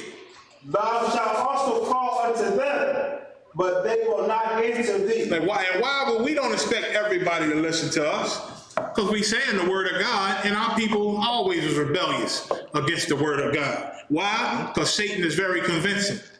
We in Satan's kingdom, and he's very convincing. Why? Because he's transformed himself into an angel of light. Right. That's why. And we believe them sweet words that the reverends tell us, and the politicians tell us, and all the liars to get your money. We believe everything they tell us, man. We believe everything. So give me Matthew 22 and 14, and I'll finish with this. So we still gonna do this work. We still gonna go out and teach. You know why? Because out of 1,000, 2,000, 3,000 brothers that are stiff-necked and rebellious, we got Ibad. We got Ibad. Right. And out of 5,000 haters and people cussing us out and telling us, get out of America, the Lord brought in Yediah. You understand? The Lord brought in Captain Mawakwai. The Lord brought in Yagarwa. The Lord brought in Captain Mashak, General Shawamar. Out of all the thousands and thousands of people that hate us and ignored us, the Lord still bring these officers, these captains, and these generals that I absolutely love, man. Right. To make this a beautiful nation, you understand? And then bless us with a ton of sisters to stand right by our side. Right. We love you, culture sisters in the ISUPK. Ain't nothing better than you. You understand? So we gonna keep teaching this word, and we don't care how much they ignore us, how much they spit at us, and how much they cuss us the hell out. The Lord said we still gonna go teach. You understand? Read. This book of Matthew, 22, verse 14. Go ahead. For many are called. Many are called. Many are called. We on these streets teaching out to many. Many hear us, even our enemies. You Christian Israelites, we know you hear us. We know. Esau's starting to listen to us a little better now. I'm seeing more and more Edomites commenting on our classes and events and pages than ever before. Esau's starting to listen now and hear what we saying. And none of them say we lying. None of them say we can't prove it, or none of them say we can prove you to be a liar. They do run, though, when they try to come against us. Commander General Yohana and the other generals and captains, they just made the Proud Boys run. They just made them run. They always got something coming up. Oh, they ain't got time. All right, well, let's finish in 10 minutes. Why? Because they got no answers for the truth, man. So they should just shut their mouth. Read. What you read? You finished that, right? Many are called, but what? But few are chosen. But few are chosen, man. Few are chosen. So all we need is the few. All we're looking for is the few. You understand? You don't need a lot of men. Brothers in Tennessee, they understood that in the spirit. 2, 3, 4 of them. How many was it? 2 in the beginning or something? A couple more came. Come. Stood against a whole spiritual attack, against a mob of purple, against a mob of gay purple, came and tried to attack the brothers, and they stood strong, man. Why? Because they know it's honor even if they had to die. It's honor. And they know they're going to go out defending themselves and defending this word and this nation, man. That's what they know we all better do. You understand? We don't hurt nobody, we don't attack nobody, but we will defend this doctrine, and we'll defend our brothers, and we'll defend this nation. You understand? And that's only right. That's only right. This honor have ye the saints to defend this doctrine. Go to the next question. Come, sir.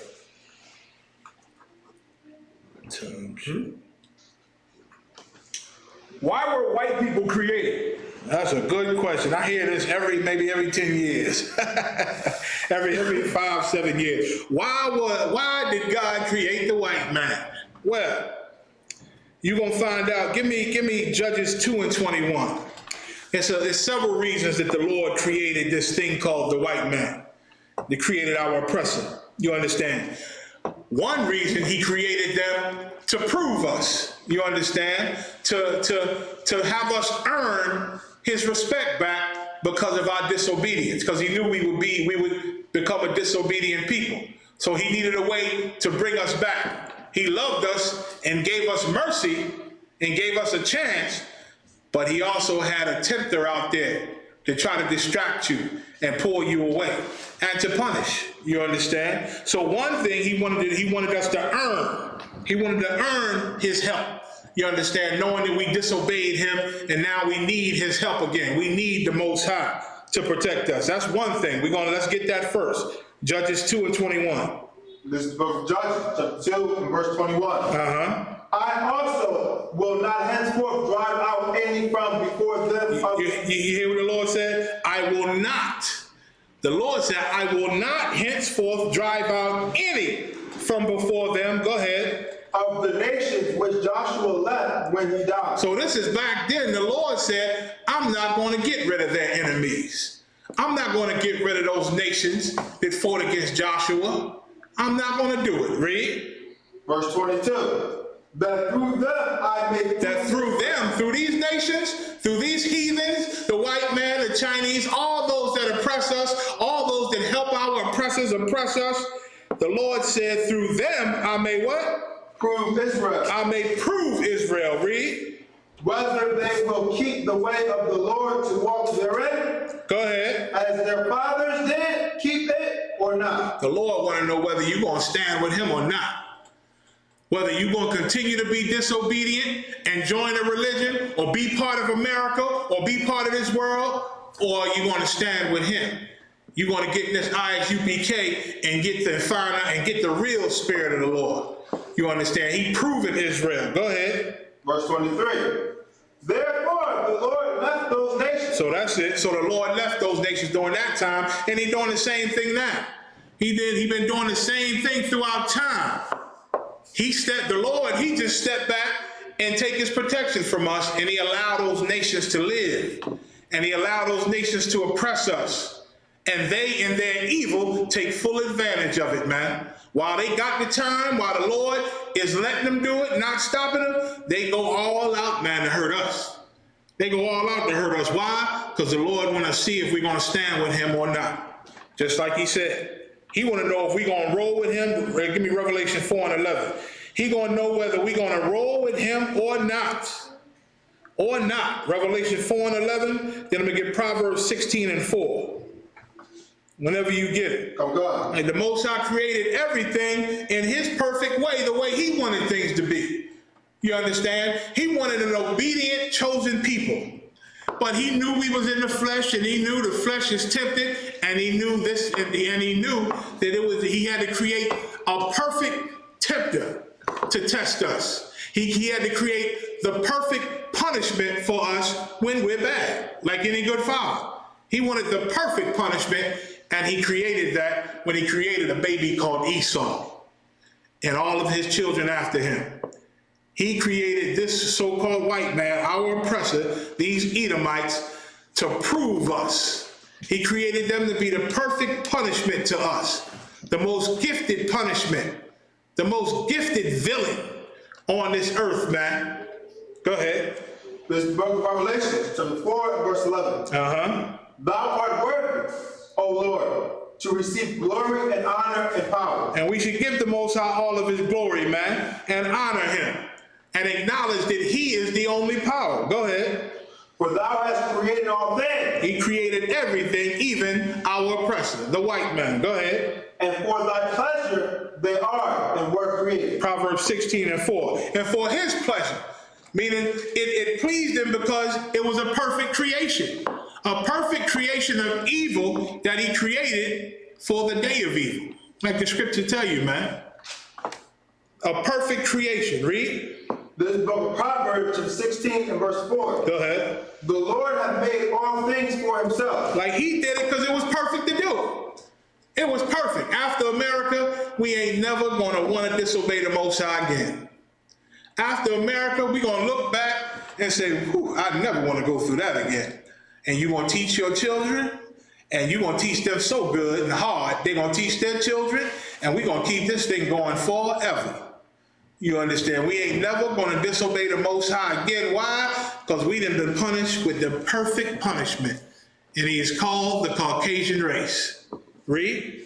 Yea, even the wicked for the day of evil. The Lord created this man for the day of evil. There was a day of evil that came into the earth, and the Lord knew it was going to come.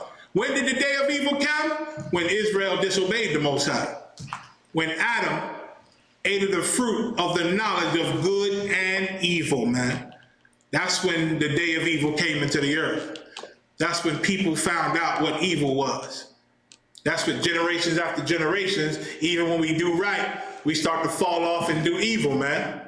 So a day of evil came whenever we were disobedient, and the Lord needed the perfect punishment for the day of evil. So he created what you know as the white man, biblically called Esau or the Edomites. Read. Okay. Salaki, go to Ecclesiastes 7 and 13. 7th chapter, 13th verse. Then I'm going to jump to the book of Romans, 9th chapter. Okay. This is the book of Ecclesiastes, chapter 7 and verse 13. Go ahead. Consider the work of God. Once again, God created this white man, right? Created him to be the perfect villain, created him to be the perfect punishment. You understand? Read. Okay. Surely, oh, Salakia. 13. Consider the work of God. For who can make that straight which he hath made crooked? Romans 9 and 17. Who can make that straight? That's why it's such a futile attempt for us to think we can change the heart of white people. They were created to be our punishment. They were created to hate us. They were created to be the super villain, man. And that's what they are. They're living up to their job. And who are we to try to change them? The Lord made them crooked. The Lord made them evil. He made them wicked. He made them to be the villain. You gonna try to make them a good guy? You wasting your time, man. You wasting your time. That's why you cry so hard when they show you they still hate you. Christians cry. You ever see the news? I can't believe, why would somebody do this? Why would he as much as good as we've been to them? They can't believe it. Their heart is so broke because they done gave them their heart. And all they do is destroy it, man. That's all they know how to do. It's like the scorpion. Scorpion and the damn turtle. Or however the story go. Scorpion convinced the damn turtle, take me across that water, float me on across there. He said, no, you gonna sting me and kill me. He said, no, I'm not, man. Come on, man. You think I want to die? If I sting you, we both gonna die in that damn water. I just need to get across. He said, you sure? Because if you kill me, we both gonna die. Exactly. Why would I sting you? We both die. He get on the turtle back, the turtle swimming him to the other side, he stings the turtle. Turtle going under the water full of poison. Why the hell you do that? He says, shit, I'm a scorpion. What else am I supposed to do? It's all I know how to do. And they both drown and die. You understand? That's the white man. All he know how to do is destroy. Even if he dies with the destruction. That's all he knows, man. Read. This is the book of Romans, the 9, verse 17. For the scripture saith unto Pharaoh. This is another reason why God created this beast called the so-called white man, our oppressor. He created him to do all those things I discussed, and he created him for this reason. Read. Even for this same purpose have I raised thee up. The Lord told Pharaoh, I raised you up and made you powerful for a reason. Go ahead.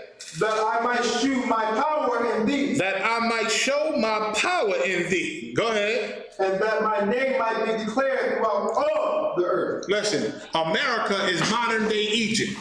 Where Pharaoh, the rulers of America, are the same as Pharaoh.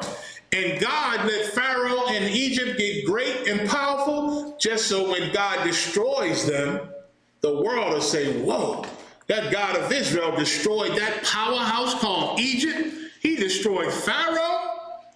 Then he is a God to be respected. And that's the same reason when you read the other verses in the 9th chapter, it compared Esau, the white man, to Pharaoh. You understand? And it's the same reason why he created the white man. He created him and let him be great, let him be the best villain, the best monster, the best beast to correct us when we wrong. He did all that just so in the end, he can come and rescue us and destroy America, modern day Egypt, and destroy their leaders and destroy this kingdom just so the world can say the God of Israel is not to be messed with. The God of Israel is the greatest God. You understand? He said, just so I can show my power in thee. You understand? Is that the end of that? Oh, God. And that my name might be declared throughout the whole earth. That's going to happen again, man.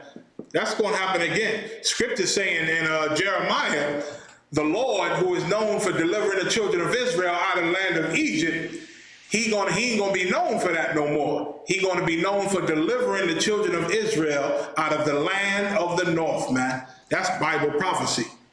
That's going to happen, man. It's going to happen. Psalm 17 and 3.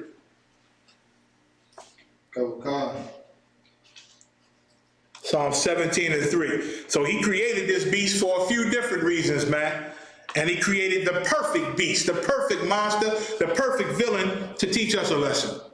To teach us that without him, we're going to have to be under the foot of some animal that can care less about us forever. Read. This is book of Psalm, chapter 17, verse 3. Thou hast proved mine heart. Thou hast visited me. 17 and 13, Salaki. Did I say 3? This is the book of Psalm, chapter 17, verse 13. Arise, O Lord. Disappoint him. Cast him down. Cast him down, David said. Go ahead. Deliver my soul from the wicked. Deliver my soul from the wicked. And we pray to the Lord all the time to deliver Israel from the wicked. Go ahead. Oh God, which is my sword, which is thy sword. Which is what? Which is thy sword. So the wicked, this white man that you asked your question about, he's the Lord's sword. He's the sword of the Lord, man. He's the destroyer. Go to Matthew 18 and 7. He's the destroyer that the Lord created to be his perfect sword and his perfect weapon, man. Nobody can take down this beast called our oppressor, called the white man, except the Most High God of Israel. Nobody's strong enough. Nobody's more powerful than that. He is the sword of the Lord. You understand? On the left hand. Go ahead. This is the book of Matthew, chapter 18 and verse 7. Woe unto the world because of offenses. Woe unto the world. Listen, read on. For it must needs be that offenses come. Scriptures say, woe unto the world because of offenses, but offenses have to come. You understand? Just like this evil monster called the white man, called Caucasians, our oppressor. He had to be here. He has to be here. The wicked has to be here. The villain, the beast, it's a must that he's here to correct whoever God wants to be corrected, namely his beloved nation of Israel, his children of Israel, the perfect punishment for us. That's what God created, man. He's the sword of the Lord against us when we are disobedient. You understand? And he has a part on this earth. He's doing his part. Just like offenses must come, this wicked beast has to be here. Read. But woe to that man by whom the offense comes. But just like offenses got to be here, the person that brings those offenses, man, he's going to be destroyed. Woe means destruction. Woe to that man by whom the offense may come. So even though the white man is a horrible beast and a monster and hates God, he's God's sword, man, against the righteous when we are disobedient. Against us when we're disobedient. Romans 9:21. He's the sword of God, and he has his part. He has to be here. You understand? He has to be here, but he will be dealt with in the end. He will be dealt with in the end. He got a day coming that's going to be horrible, horrible for him. You understand? It said, woe, it said offenses got to come, but woe to that man by whom the offenses come. The white man has to be here, and he has to be wicked. You understand? But woe to this devil for all his wickedness. He gonna pay for all of it. Read. This is the book of Romans, chapter 9, verse 21. Have not the potter power over the clay? God, he has power over the clay. We're his clay. The Israelites, who he chose to be his chosen, and he created the Edomites, the white man, who he created to be his hated. He created one to be loved, one to be hated. Now, don't he got that power? That's what this question means. Doesn't the potter have power over the clay? Read. Of the same lump to make one vessel. Of the same lump, meaning I got a pile of clay. I take some of that clay and I make what? Of the same lump to make one vessel unto honor. I make one vessel to honor, something beautiful, something everybody likes. Read. And another unto dishonor. And out of that same lump of clay, I take some of it and make another vessel unto dishonor that everybody hates. That everybody looks at and says, that's the ugliest thing I've ever seen. What in the hell is that? Get that out of here. Ew. That's a horrible looking thing. One thing he made with the clay is beautiful. Everybody loves it. The other thing is ugly and he hates it. But he made them out of the same lump. You understand? The Most High made both of them. He made Israelites, the chosen people, and he made Edomites, the hated people. You understand? Read. Come God. Verse 22. What if God willing to shew his wrath? So the Lord wanted to show his wrath, right? He wanted to show his anger. You understand? Go ahead. And to make his power known. And that's what was the question again? Come. Oh, why were white people created? Come. Like another question we read earlier, it said, how do we avoid the wrath of God? The Lord had wrath because we were disobedient. But just suppose for a second he wanted to show his wrath, which he did want to show. Go ahead. Endure with much power. And to make what? And to make his power known. And God, the God of Israel, wanted to make his power known, like we read in the other scripture. Go ahead. Endured with much long suffering. He endured with much long suffering, meaning he see everything these white people are doing. He see how our oppressors treat us and murder us. And you think he like it? No, he don't like it. He hates it. Because he loves the 12 tribes, man. He loves our forefathers who he made promises to. And he know we're their children, so he loves us. And he see the atrocities that's happening to us. But he's been long-suffering, man. He's been long-suffering, and he's been tolerating this beast that he created to be evil and disgusting and murderous. He's been tolerating them and being long-suffering. What if he endured all that long-suffering? Go ahead. The vessels of wrath. The vessels of wrath, the ones he created to be ugly and disgusting. The one he made to be vessels of dishonor. Go ahead. Fed to destruction. And what if he fitted them to destruction? What if he fitted them to destruction? Ain't that a beautiful thing? Don't he got that right? Doesn't the potter have power over the clay? He got that right. God made that decision. I'm going to create this white man to be all these things. To be all these things that people hate and fear. And to be dishonorable. And I'm going to be long-suffering. I'm going to have patience. Oh, I'm going to have so much patience. And then one day, one day I'm gonna destroy these bastards, because that's why I created them too. I did create them to be my sword and to be the punishment of Israel and to be the villain, but I also created them so that in the end, I could destroy them perfectly. A perfect destruction, man. They are fitted to destruction. You know what fitted means, right? When you was a kid, you had that big ball with the shapes all around the ball. Then you had the blocks shaped like those holes, right? The round one couldn't go through the triangle, right? You had to get it to the one it fit in, right? The triangle couldn't get into the circle one. You had to find that triangle one. And kids fighting and learning to put things together with their mind to make them fit. And the triangle fit perfectly in the triangle hole. And the circle fit perfectly in the hole, in the circle hole. And the square fit perfectly into that square hole. Well, the white race, our oppressor, he is fitted perfectly for God's destruction that's coming, man. He is perfect for it. Nobody deserve it more than him. Nobody has earned God's wrath and destruction more than this man that is murdering us till this day. You understand? So that's why white people were created. With that, with the time, I'm going to have to end it here. Got two more good ones I'll bring up next week. We're going to get it in. Thank you for attending. Thawada, Hebrews, Yahweh Ba'Shem Yahushua Brakathum, Yahweh Shema Alathun, Ba'Shem Yahushua. Thawada for another episode of Ask Ye the Prophets. Keep the questions coming in. Keep the topics coming in. AskYeTheProphets@gmail.com or send a DM message question to Ask Ye the Prophets on Facebook. Thawada for Officer Yediah being in the house. Thawada for Trooper Ivan. Thawada for Sister Taza Bob. Thawada for the young man Taza Piaf in the house. And the Hebrew Israelite Philly Cat in the house. I don't know her name, but shalom to her too. The water for coming through. Shalom, Israel.